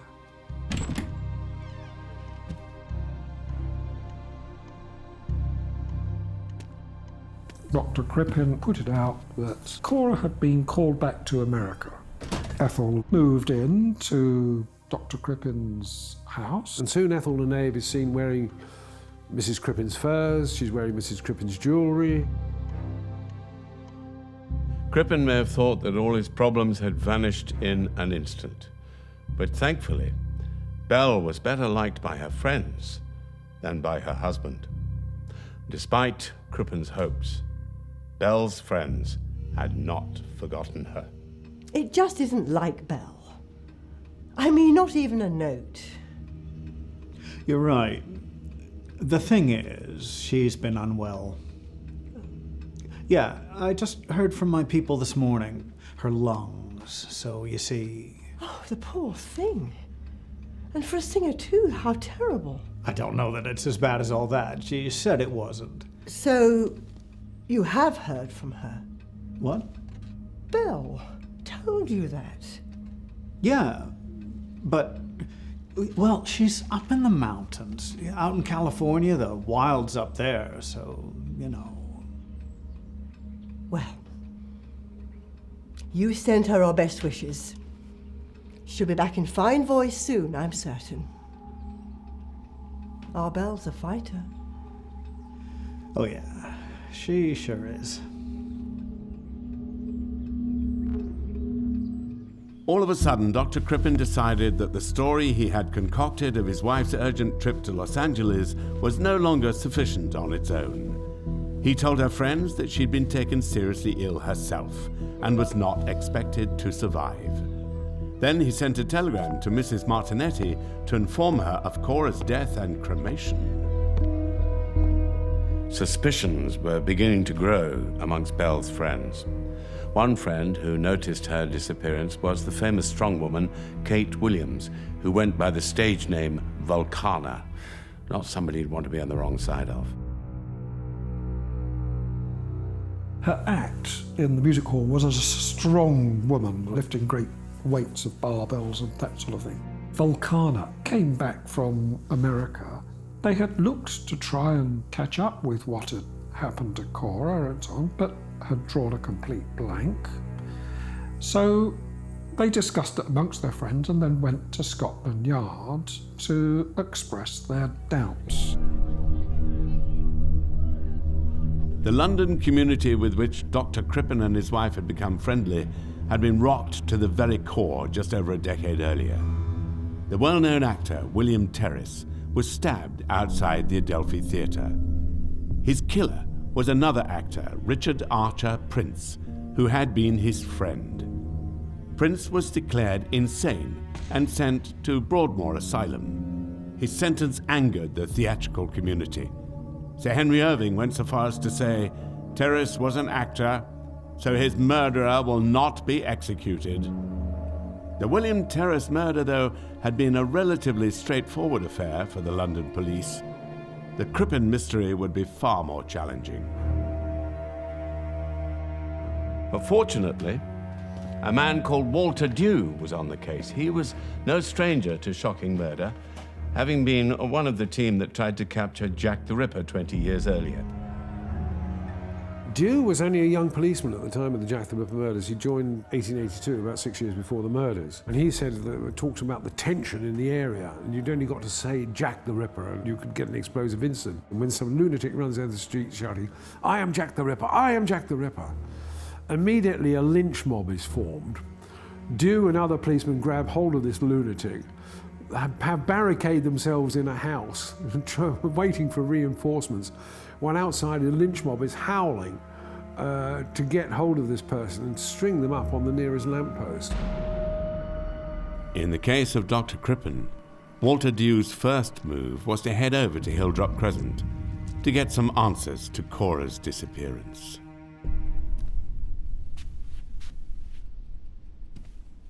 He's at work? And you are his... Housekeeper.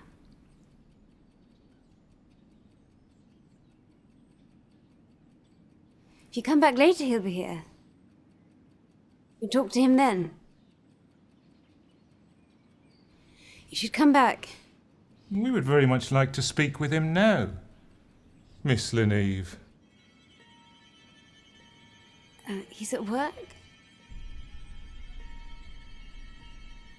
I could telephone. Where is it your employer works? The police would have their work cut out to bring him to justice. The case would be a sensation for press and public. Crippen had dispatched his wife, set up an elaborate story to promote his innocence, and moved his mistress, Ethel Leneve, into the marital home. But Inspector Dew had grown very suspicious. He made Ethel take him to see Dr. Crippen before she had a chance to telephone ahead and warn of the inspector's impending arrival. This time, though, he was to get his man. Dr. Crippen had murdered his wife, Cora, and moved his mistress, Ethel, into their house at 39 Hilldrop Crescent, Camden. He had concocted an elaborate story, which began to slowly unravel once Inspector Dew started digging. And she died in Los Angeles, is that correct? Must be 3 months back now. Gosh, yeah, March 23rd. And you're certain of that, Dr. Crippen? I think I would remember a thing like that, don't you? It's just the authorities there have no record of your wife's death. Well, that is strange. I can't... Gosh, I suppose I had better tell the truth. My wife, my wife isn't dead. She left me.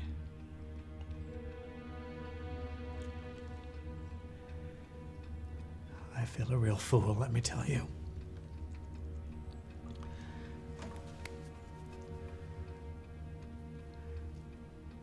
You think advertising in the States might help? You know, a reward for information, that sort of thing? It might.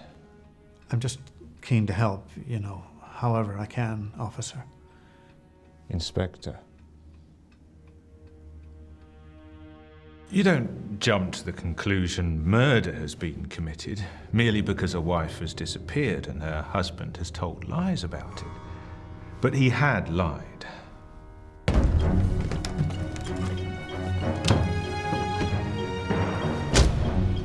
Crippen was clearly spooked and decided that the best course of action would be to leave the country with Ethel immediately.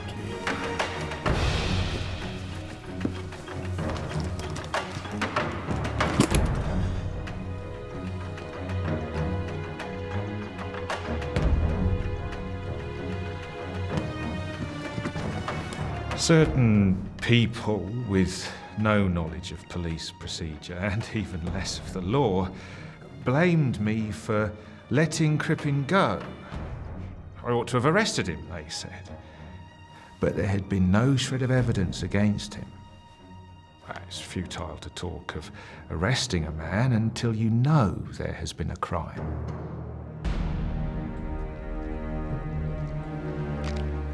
Walter Dew made further inquiries over the weekend and called again at Hilldrop Crescent on the Monday morning to find both Crippen and Ethel and Eve were no longer there.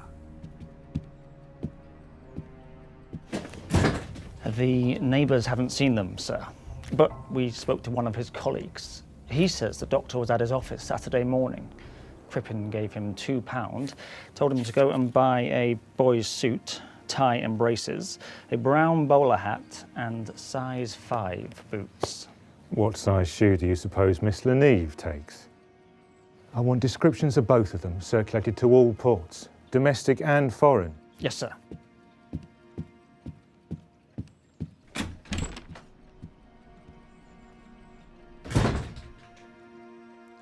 My quarry had gone, and the manner of his going pointed to guilt. Here was the real clue. His decision was a sudden one. Of that I felt convinced. He was scared.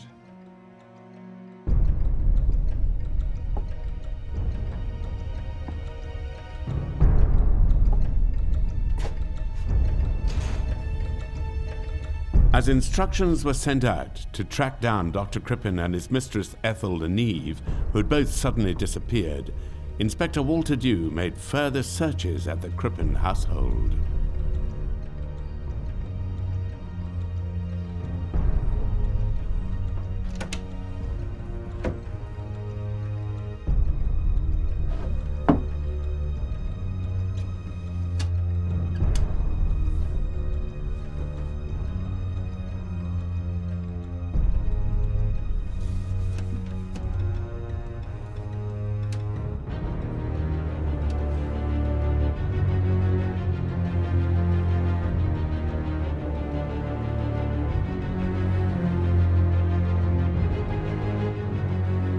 The first searches of the house showed no sign of Cora, and no evidence of a struggle or any kind of disturbance.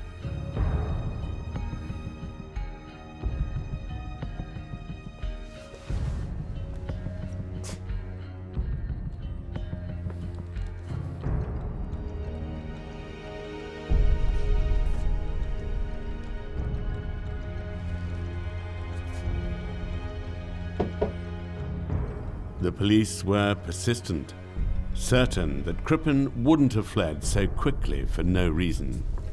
Eventually, their persistence paid off.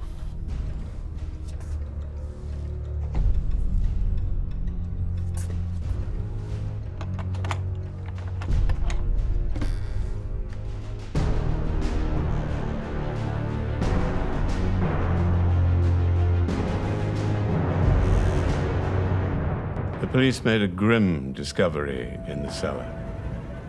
Human remains covered in quicklime.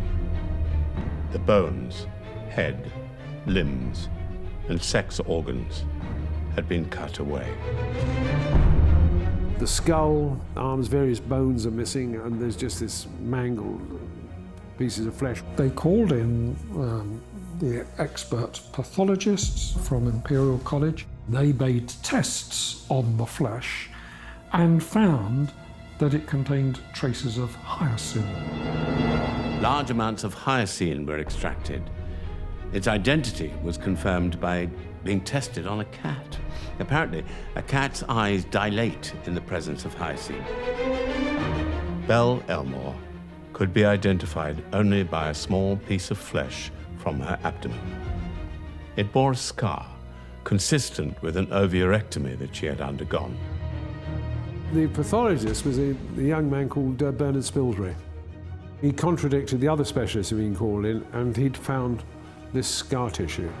The significance is that Mrs. Martinetti had seen a scar on Cora Crippen's abdomen. Apparently she'd had an operation. This becomes very relevant to the case. Some of the parts of the flesh were wrapped up in what turned out to be, was identified as Crippen's pyjamas. And it then turned into a murder hunt. A warrant was put out for Dr. Crippen and Ethel Leneve.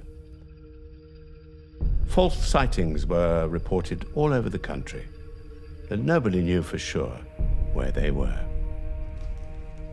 This case caused enormous interest in the newspapers. It was an American doctor having an affair with his typist. It involved the music hall and a singer.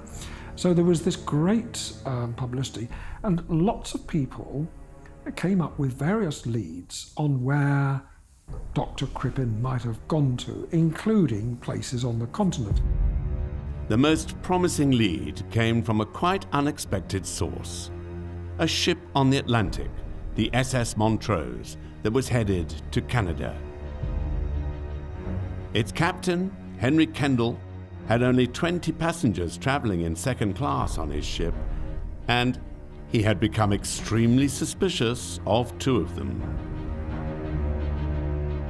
It wasn't a very good way for them to have been anonymous. They're using aliases. Ethel Leneve had a haircut she disguised as Crippen's son. The boat was equipped with the new Marconi wireless telegraph.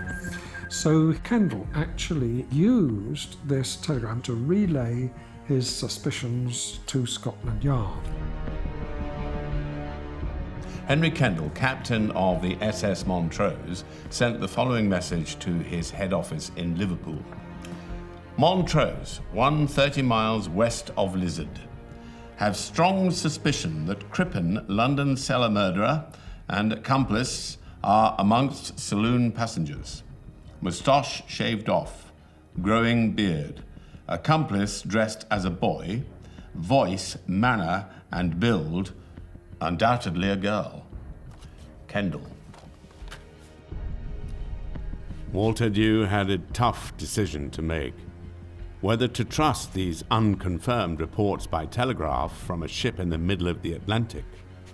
He decided he had to act and boarded another ship, the much faster Laurentic, that was due to arrive in Canada before the Montrose.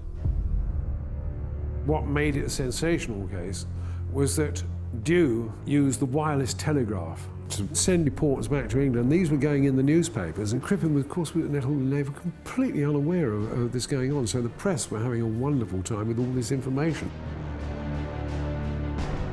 Dew's ship raced across the Atlantic, landing in Canada 2 days before the Montrose was due to arrive.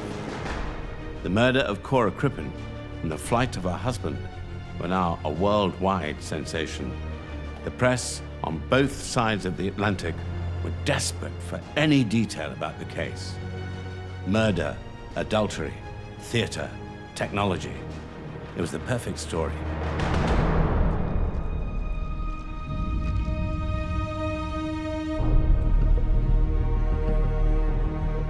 A large crowd gathered in Quebec to greet the arriving SS Montrose.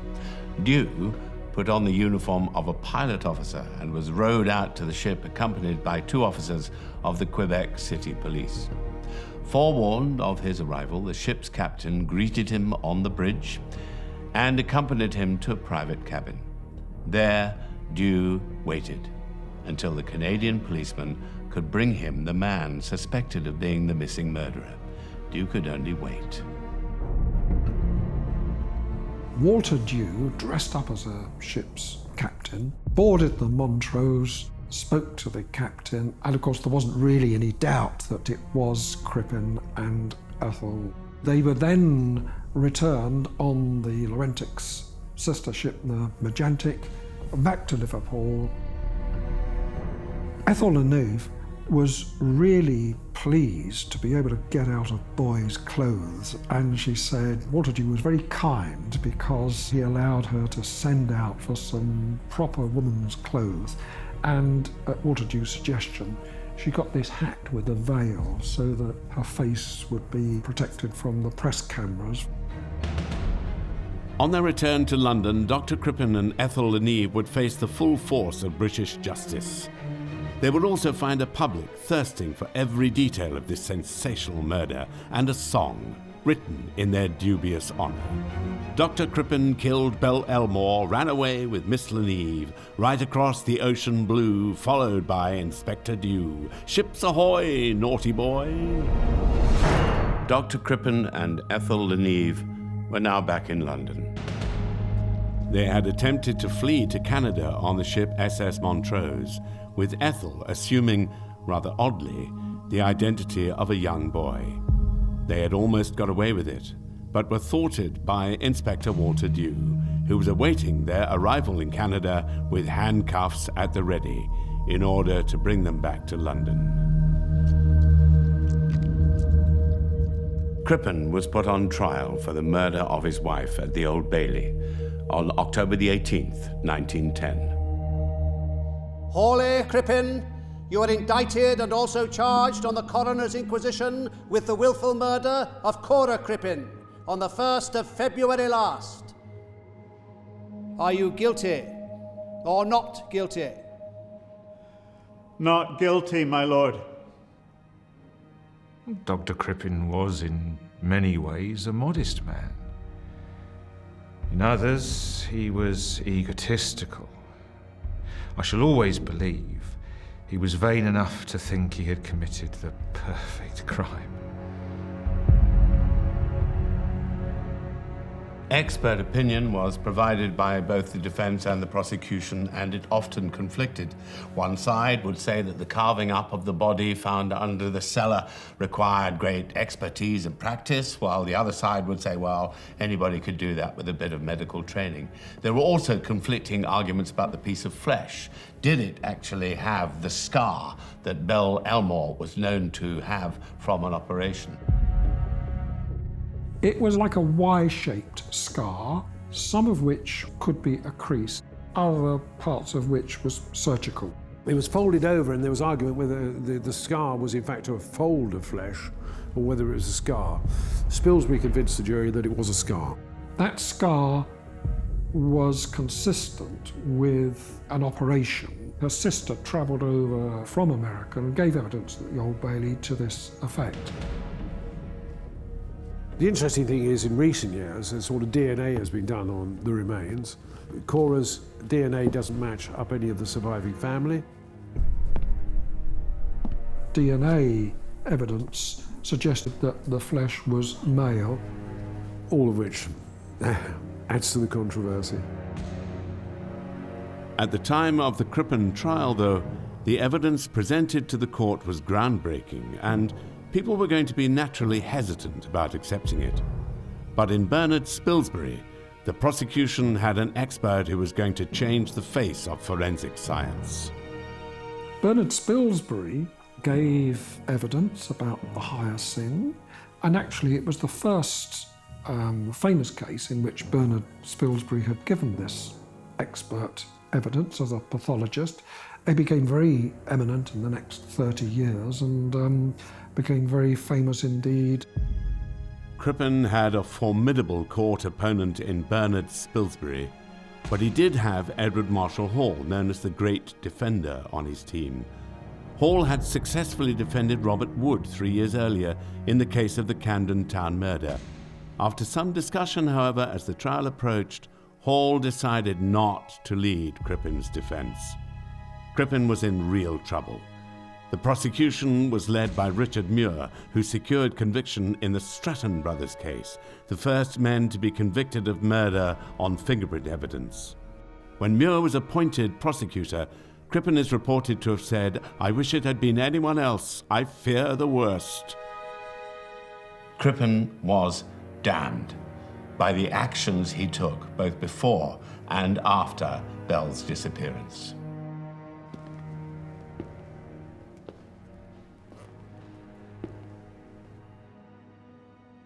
On the early morning of the 1st of February, you were left alone in your house with your wife. Is that correct? Yes. She was alive? Yes. And well? She was. Do you know of anybody in the world who has seen your wife alive since? I do not. Do you know of anybody who has received a letter from her since? I do not. Do you know of anyone who could swear they ever saw your wife leave that house alive? I told Mr. Dew all the facts. But you have made no inquiries. I have made no inquiries. It would be most important for your defense if someone could be found who saw your wife after the Martinettis did. You do realize that? I do. And you have made no inquiries. I have made no inquiries. In my whole dealings with him, I saw nothing which, by the wildest stretch of the imagination, could suggest a capacity for so terrible a crime. But I never entertained a doubt about his guilt. The jury took just 27 minutes to reach their verdict. Guilty. Ethel Leneve was tried separately as an accessory after the fact, but in truth, the prosecutor's heart was not in it. The case was a slender one, and she was acquitted. I think Ethel may have known what had happened. I don't think she could have been that completely innocent. That she foolishly walked around wearing Mrs. Crippen's jewellery and Mrs. Crippen's furs. She must have had knowledge of the murder. I can't believe that she took these things and didn't ask how or why they'd been left behind. It was an accident, killing Cora. It must have been. I would still marry him.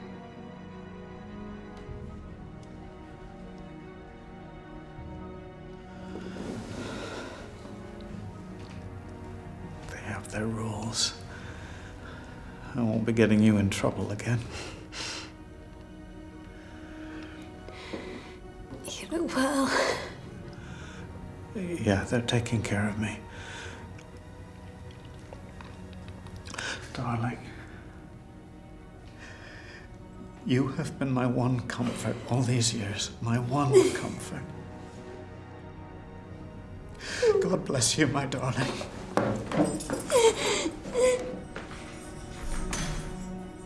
Crippen appealed against his death sentence to the then Home Secretary Winston Churchill. Churchill went over the case in detail, but decided against commuting the sentence to life imprisonment. He did, however, allow this final personal meeting between Crippen and Ethel at Pentonville Prison before the execution.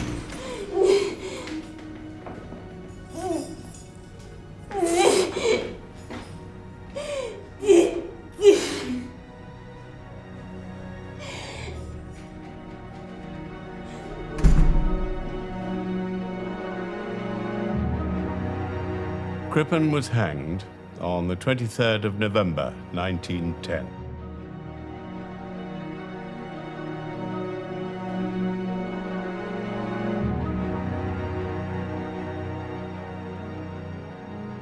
He may be long dead, but fascination for the man lives on. His story has been retold many times in varying literary and film adaptations. The case was a sensation in its day, but unanswered questions remain. What really happened in that house that night? How much did Ethel really know? Occasional attempts are made to prove Crippen's innocence, but there can be little doubt of the guilt of the killer of Camden Town.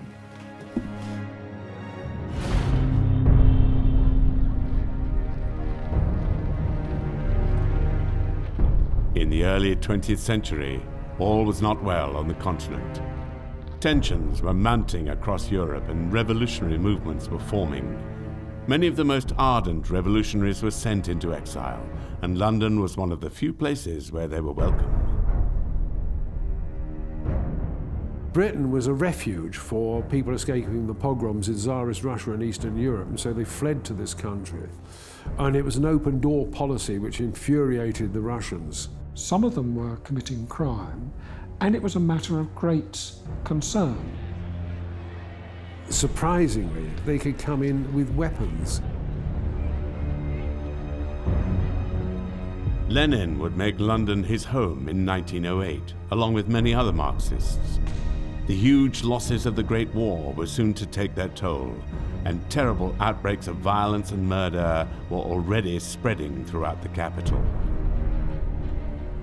They introduced what they called the Aliens Act to register aliens because of concern about people coming into the country and the fear of crime that some of them would be committing.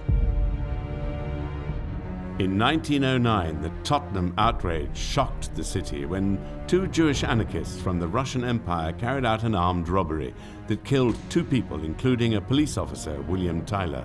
As a result, anti-Semitism and fear of immigration started to ferment. A year later, the Metropolitan Police would be involved in one of the most shocking chapters in its history, the siege of Sydney Street in the Whitechapel area. It all began when another gang of anarchists, this time from Latvia, committed the Houndsditch murders in East London. Some burglars were breaking into a jeweller's in Houndsditch. City police officers attended, and they were met by this firepower from very powerful weapons. 2 police sergeants and 1 PC were murdered. Members of the Scots Guards from the Tower of London were sent to assist the police. The situation was so serious that the Home Secretary of the time, Winston Churchill, decided he had to head on over to Sydney Street immediately. Winston Churchill himself turned up and actually took charge of the operation. There was smoke coming from the windows of the house. By about 2 o'clock in the afternoon, the fire had taken hold. Eventually, the roof of the house collapsed, and there was clearly nobody who was going to be alive. And they found the 2 dead bodies. At the same time as the Tottenham outrage and the siege of Sydney Street, the suffragette movement was becoming far more militant. and one vicious individual was taking advantage of the position in which many women found themselves. With no vote and limited economic and legal power, women faced gross inequality. Assumptions about their feeble intellect and incomparability with man abounded, even while the suffragette movement was fighting back. The latter half of the 19th century saw a lot of acts being passed in favour of women's rights, allowing women to keep their own property, allowing them to have their own children, separation from a husband. All of these things came into being. But women were still denied political rights. And the WSPU, the Women's Social and Political Union, led by Mrs. Pankhurst, were the most aggressive of the suffragettes. They started off in a small way, smashing shop windows in Oxford Street. Attacks were carried out on politicians. One of the most famous caught Winston Churchill, who was opposed to women having the vote, and gave him a flogging with a dog whip, which attracted a certain amount of attention. For most, the only hope of being provided for was in the societal structure that so constrained them: marriage. By today's standards, women had a rough deal. If they married, then the husband would normally take complete legal possession of their joint property. And so if a young lady had money of her own, then it could be a very difficult position. So for young girls, the pressure to find a husband before it was too late was acute, as was the ensuing desperation for those older, still unmarried women that society threatened to leave behind. These women were numerous and easy prey for certain men. One such woman was Margaret Lofty, who in 1914, at the age of 38, had married a mysterious fellow who went by the name of John Lloyd, and who seemed pretty well off. Margaret had had a hard life, and marriage seemed to have passed her by. So you can imagine her excitement at this late bloom of love.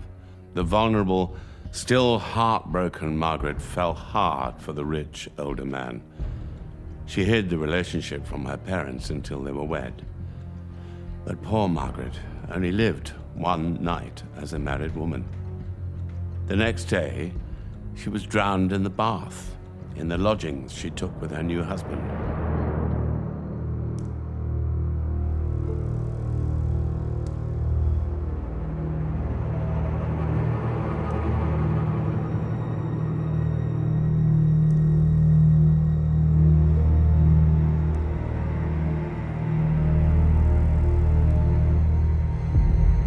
That husband claimed to have found her dead in the bath, but all was not as it seemed.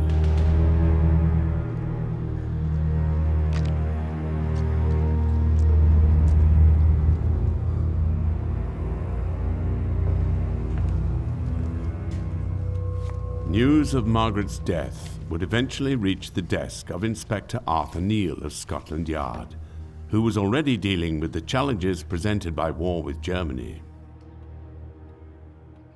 Where is it they're all being sent, sir? I mean, what harm's the German greengrocer going to do? Ever tried sauerkraut, Sergeant? It couldn't have been an easy time to carry out a complicated police investigation. The assassination of Archduke Franz Ferdinand had sparked off the events of World War I, and the United Kingdom had declared war on the German Empire on August the 4th, 1914. It was a very nervous time. The war was giving us a lot of work. The Defence of the Realm Act had us interning aliens, tracking down deserters, enforcing curfews. You couldn't even buy binoculars anymore. That was banned. We were so dog-tired of it all. The Metropolitan Police had made preparations in 1913 for the potential outbreak of war. They were tasked with monitoring the network of foreign agents working for Kaiser Wilhelm. Some officers who had retired were brought back into service. David Lloyd George and Winston Churchill had assigned uniformed women officers to supervise munition workers, a measure that would eventually give women greater consideration within the police service as a whole. There were more police at that time than I think at almost any other time. So policemen would later be called up, as they were in the Second World War, drafted into the services. But in the initial years, the war has only just started. I don't think you've got a manpower problem or a lack of investigative officers. Soldiers back on leave, for what leave they did have, would cause disturbances, so there was a need for a police force. In a case of murder, the detectives would always investigate it. Among all the challenges thrown up by the outbreak of war, Inspector Arthur Neal would receive a troubling message from a concerned citizen. A potential serial killer could be on the loose, and his use of numerous false names was going to make him very difficult to track down. Fortunately, they had one of Scotland Yard's greatest ever detectives, along with a genius named Bernard Spilsbury, a real-life Sherlock Holmes, who would help bring the Metropolitan Police into the realm of forensic science.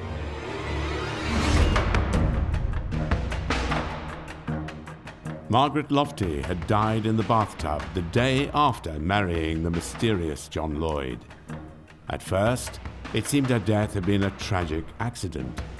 But Scotland Yard was about to receive a message from a concerned landlord that was to cast suspicion on Margaret's husband. Fortunately, Inspector Arthur Neal was on the case.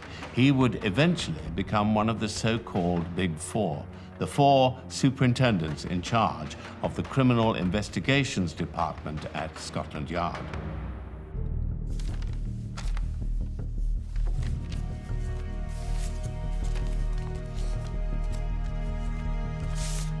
Very tragic, only 25, young, healthy woman.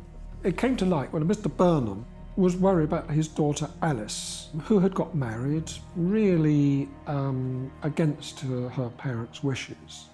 But she had died on her honeymoon in her bath.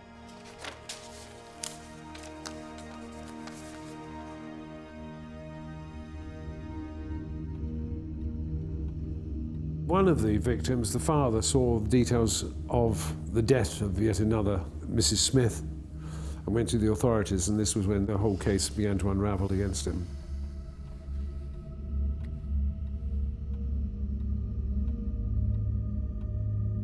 Mr. Burnham read another account in the News of the World of another incident that had occurred in similar circumstances, and said that's exactly what happened to my daughter. He went to the police, and Detective Inspector Neal took up inquiries. Inspector Neal knew that these two sudden deaths in bathtubs, just a year apart, couldn't be just a coincidence. He set out to solve the mystery. But it was 1915, and World War I had started. It wasn't going to be easy to catch a potential serial killer when the whole continent was about to collapse. The police needed to further investigate this earlier death in a bathtub. The first clues to this riddle lay in the coastal town of Southsea.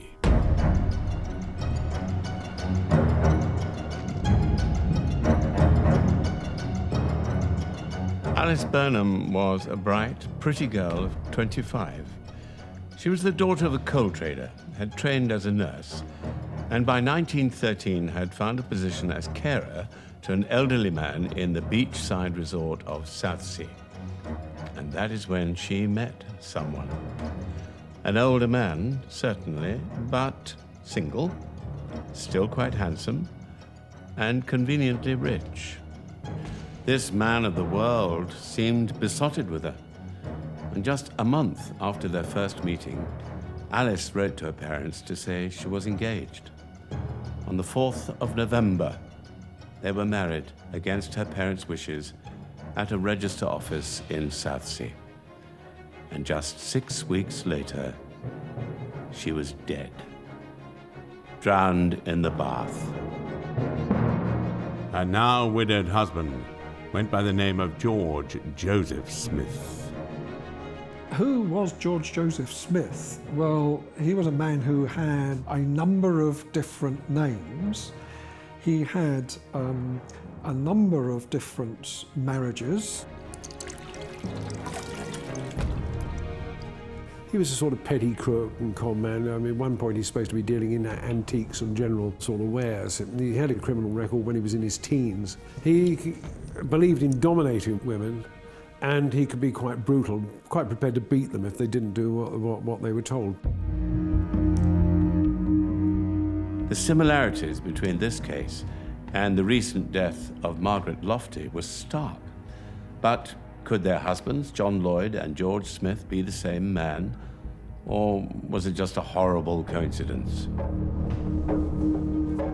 All the police had to work on was a general description of John Lloyd, husband of the late Margaret Lofty. There was no sign of Smith, no sign of Lloyd, and no clue if they were even the same man. Age unknown, birthplace unknown, height 5'10", eyes brown, walks with knees slightly bent together. Sir, this could describe half the country. Time for some real police work then.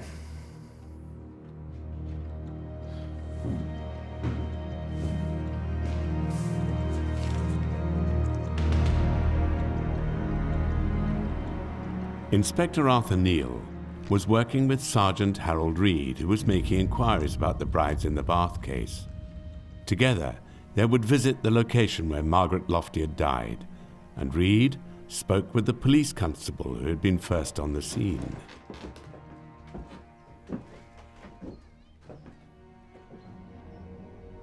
She was on the floor, naked.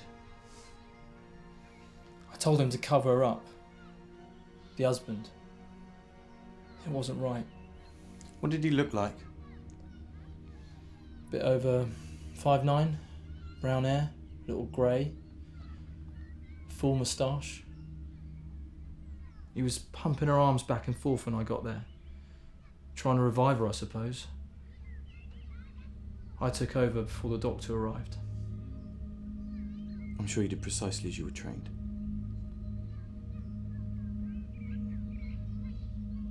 Bath water was still warm.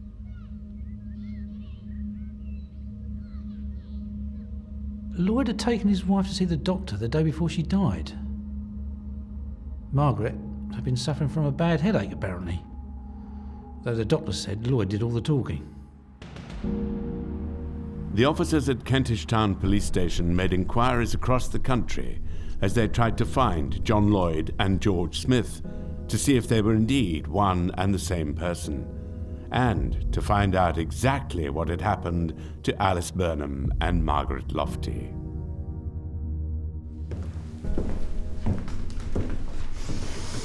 Lungs and stomach filled with soapy water, as you would expect. But heart normal, brain normal. Any news from Bristol? They say without knowing which parish, sir, there's nothing they can do. Up to their eyes in work, apparently. Well, aren't we all? Yes? Speaking. Uh-huh. Yes. Interesting. Of course, do. You have the number. Thank you. A week before she died, Margaret took out life insurance, £700. Now her husband's solicitor is trying to claim it. Margaret had lied to get the policy. She'd claimed she was of independent means. And she said she'd no intention of marrying anyone either. Lloyd was behind it all, of course. He would first of all go to the doctor saying his wife was having fits or seizures. Once this had been placed with the doctor, then he would take out the increased life insurance, and then the wife would be drowned. George Joseph Smith went to the solicitors to pick up the details from his latest new wife's will, which was going to result in him receiving money. He found that in the solicitor's office was Detective Inspector Neal, who had some very serious questions to ask him. George Joseph Smith, born 11th of January 1872, Old Ford, Bethnal Green. No regular employment or fixed address. Sounds all right, Bounder. We'll need to find out all we can about his finances. You think there could be more, sir? It was a system. Seduction, marriage, and then life insurance. And these sham visits to the doctor. I was convinced Smith had perfected it through practice.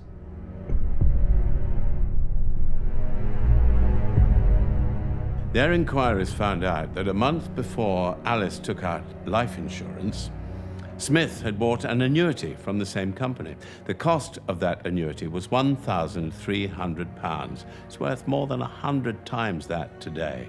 That was a huge sum for a man with no obvious means. The pressing question for the police was what or who had been the source of that money. The answer to that question would help unravel the mystery of the brides in the bath. Little did the police know just how bizarre and terrifying a life George Joseph Smith was leading. The investigation would demand all the efforts of one of the greatest forensic scientists of the era and lead to an incredible trial that would capture the attention of a public looking for anything to distract them from the worries of World War I.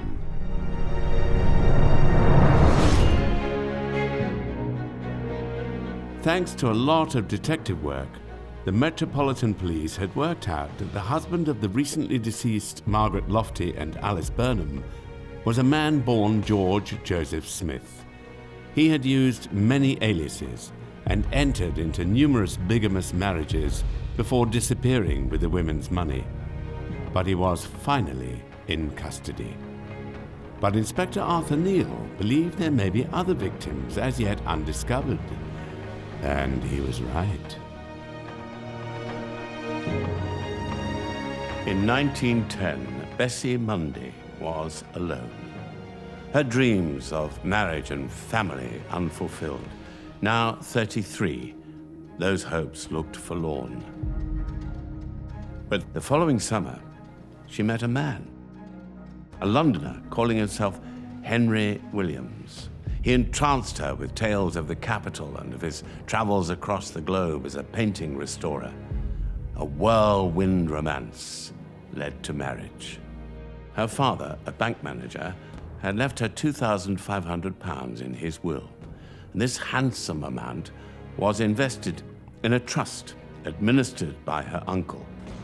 All the time Bessie was alive, the money was tied up in the trust, but should she die, the money would pass to the inheritor of her estate. George chose to marry a succession of women in order to benefit from the financial property that came with them, and automatically their money on their death became his. The ladies all stress his charm, his magnetic eyes. He said what an easy prey a woman was. He must have had some kind of hypnotic way of dealing with women, probably only exceeded by his greed in getting their money afterwards. For a man of commanding intensity to persuade a simple girl like Bessie to make him her sole beneficiary was easy enough. All he had to do now was get her to take a bath. Well, in truth, I could have passed the case on to a junior. Would have been fine, I'm sure. The whole thing could have been a remarkable and tragic coincidence. But Inspector Arthur Neal knew that two strikingly similar deaths involving the same man were unlikely to be a coincidence. his department contacted the Home Office's preeminent pathologist to help with the investigation. The pathologist wanted all the baths in which the women had died sent to London for further tests.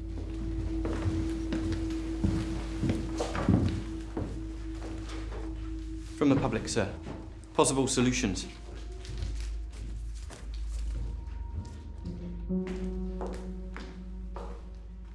Apologies. Cabby ignored my instruction. Took an incorrect route.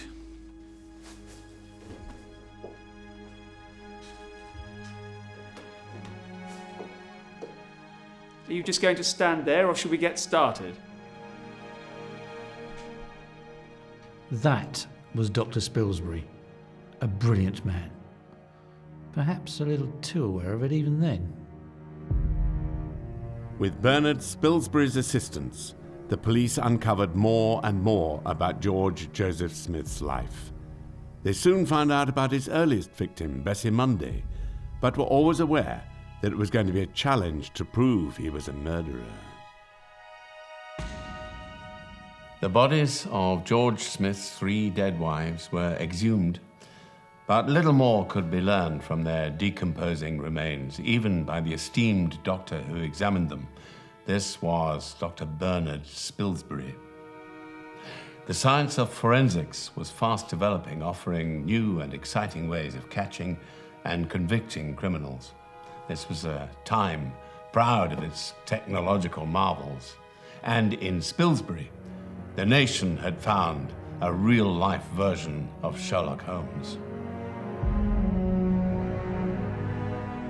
Bernard Spilsbury made his name with the Crippen case and quickly established a tremendous reputation. He became the prominent pathologist who would deal with high-profile murder cases. He was very much like Sherlock Holmes. The one thing he always insisted on was a good sense of smell.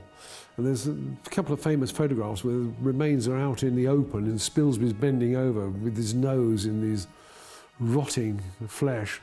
And the detectives at the side are turning away, and it's quite clear one or two of them are going to throw up at what they're seeing and smelling. Spilsbury had been crucial in securing a conviction in the international sensation that was the trial of Dr. Crippen. Even more recently than that, though, Spilsbury had been called in for the case of Frederick Seddon. Seddon, just like George Joseph Smith, was accused of taking advantage of a woman, stealing her money, and then murdering her soon afterwards.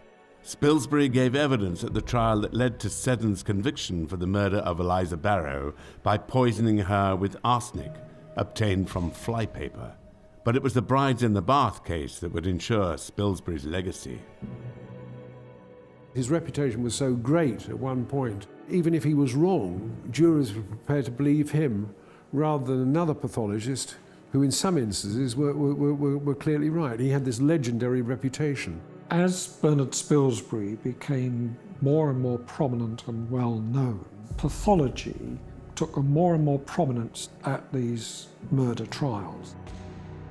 It was more and more scientific, and it actually developed, if you like, the whole area of what we would now think of as being forensic science. Inspector Neal and Sergeant Reed carried out an experiment devised by Dr. Bernard Spilsbury.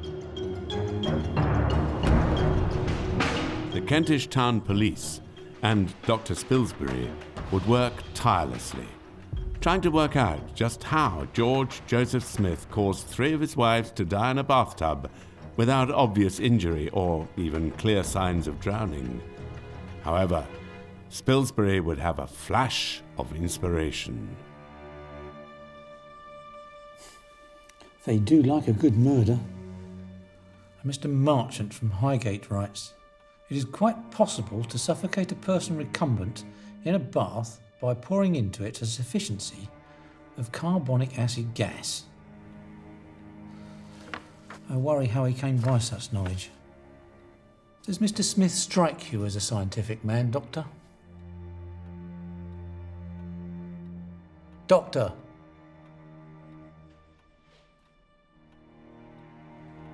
In 1841, The Caledonia sank off the coast of Cornwall. When the captain's body washed up on the beach the next day, something rather curious was noted. The shock of going into the water had rendered him unconscious so quickly. He still had a bag gripped in each hand when they found him. Inhibition, it's called. There was no sign of struggle. Mrs. Munday had a bar of soap in her hand when the doctor came. And no sign of struggle.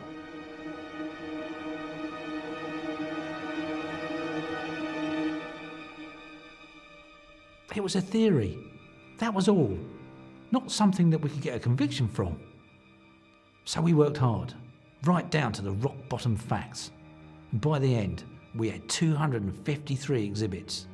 Marriage certificates, death certificates, letters, photos, you name it. Every scrap of evidence I could gather. This man was not going free. The trial was one of the most complex in British legal history. 112 witnesses from 40 different towns. The public were transfixed. A welcome distraction from the war in France. English justice continuing unabashed. The sprinkling of sex and scandal, together with the strangely alluring figure of Smith himself, helped draw big crowds to the Old Bailey. Smith would be defended by one of the most famous barristers of the time, Edward Marshall Hall. And Dr. Spilsbury's theories would be put to the ultimate test when he took the stand hoping to secure a conviction for murder. The police had George Joseph Smith in custody. He was clearly guilty of bigamy, but they were determined to convict him of murder. Dr. Bernard Spilsbury had developed a theory as to how Smith had dispatched 3 of his wives, which he wanted to bring before the court. In accordance with English law, Smith was only tried for the murder of the first victim, Bessie Munday. But in a legal first, the prosecution was able to use the deaths of Alice Burnham and Margaret Lofty as evidence of the work of a serial offender.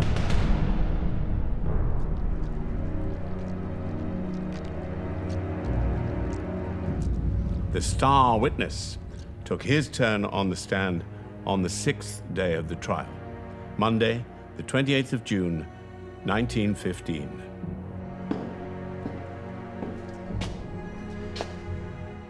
Dr. Spilsbury, supposing a person taking a bath fainted, would the breathing, respiration go on? To a certain extent. Can you give us any opinion at all as to what would be the result if the face was submerged whilst in a faint? Would the water would come into the mouth? Yes, and it would pass down into the windpipe. And what effect would that have? It would have a very powerful, smarting effect, and would probably recover the person from the faint. Now, if that person had in fact been conscious and then was suddenly submerged, would there be a shock to the system? Yes, if it were unexpected. It might, even if it were expected. And if a shock were received due to a sudden submersion, would consciousness be kept, or would that be lost? That would be lost at once. You mean immediately after submersion? Yes. Or almost immediately? Actually, immediately. Thank you, Doctor. In the trial, they explained that it is possible to drown in a bath if somebody's feet are pulled up from behind. Spilsbury developed the theory that the baths that they were shown were too short, and if the body had gone rigid, then the body would not have gone below the water. A woman police officer acted as a demonstration of this at the trial. Spilsbury nearly drowned her because what he did, he lifted her legs very suddenly and pushed the head down. And she lost all consciousness almost straight away. And she had to be given artificial respiration. That was a very graphic demonstration which actually showed the method that George Joseph Smith had employed. Smith was defended by one of the greats of the day, the theatrical barrister Edward Marshall Hall. But even Marshall Hall found this case difficult. His early attempts to stop evidence relating to the deaths of Alice Burnham and Margaret Lofty being heard were unsuccessful. Edward Marshall Hall, the defence barrister, quite a flamboyant man, had very good at persuading juries that there was an element of doubt and so on. And a very good sort of legal mind as well, and one of these sort of prominent lawyers of his age. Marshall Hall was known as the great defender. His party piece in the trials was to use the scales of justice. He would stand there and one arm would go up and one would go down, and this was how he would argue his case. So if you had Marshall Hall defending you, then that was a great reassurance, and he would do his best for you in the highest tradition of barristers. George Joseph Smith himself never came to the stand. Marshall Hall produced a note which showed that his client did not want to give evidence. But the great defender was hoping he could pick holes in Spilsbury's argument. Dr. Spilsbury, epilepsy is a very difficult subject. It has varied symptoms? Yes, it has. And of course, they can be extremely varied in degree. Yes. May I take it that many people have suffered from a very modified form of epilepsy, a very modified form of attack, without being epileptics? Yes. Have you known of women washing their hair in the bath?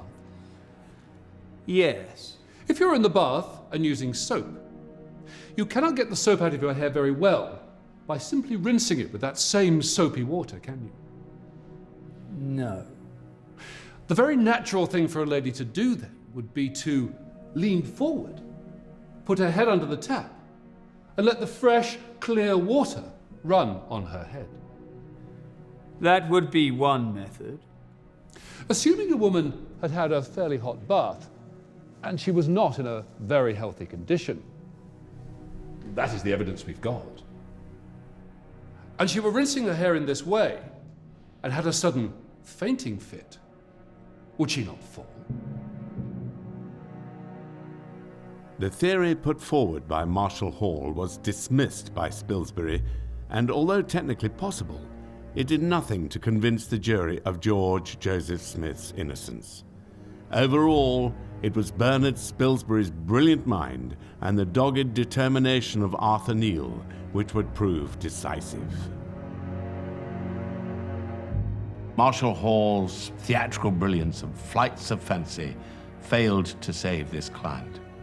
The jury retired on the 30th of June, 1915, and took just 20 minutes to decide George Smith's fate.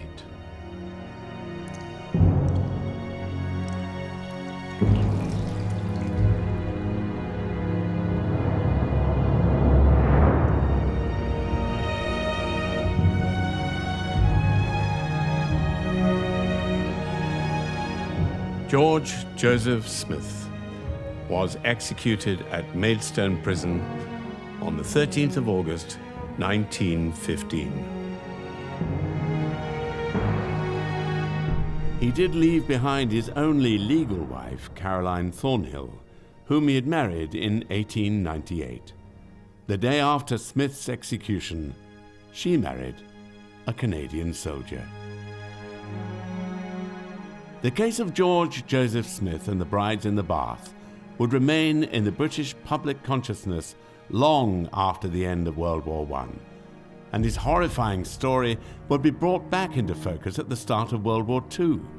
In 1939, Harold Nicolson, a well-known politician, published a best-selling book entitled Why Britain is at War, in which he likened the actions of Adolf Hitler in Europe to the modus operandi of George Joseph Smith.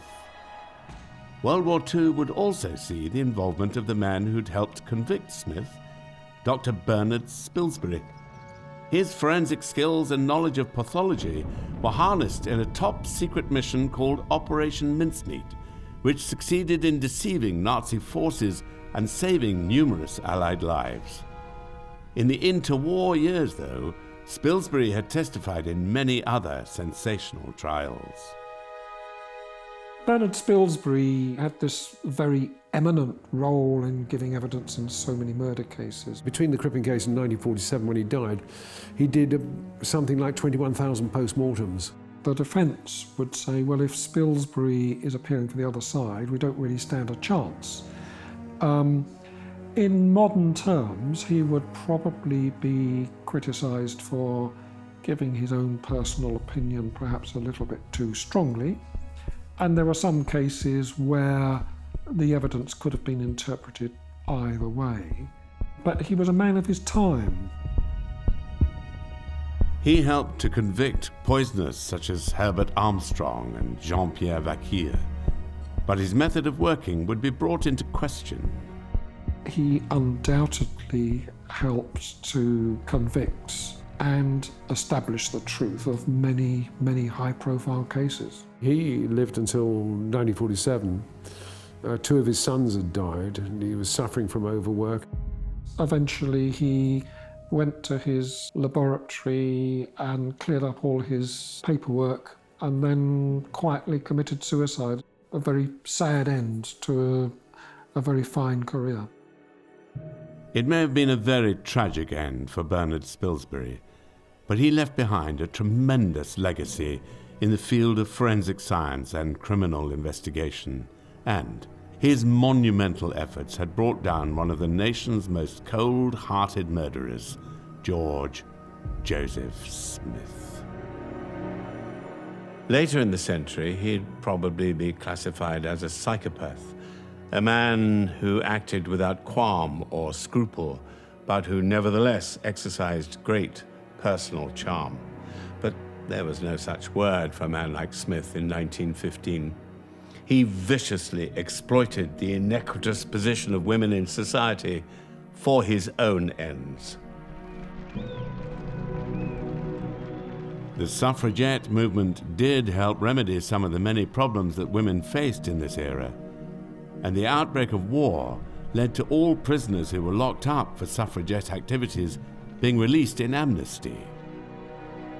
The First World War was altering society, ushering women into the workplace and later into the political world as well.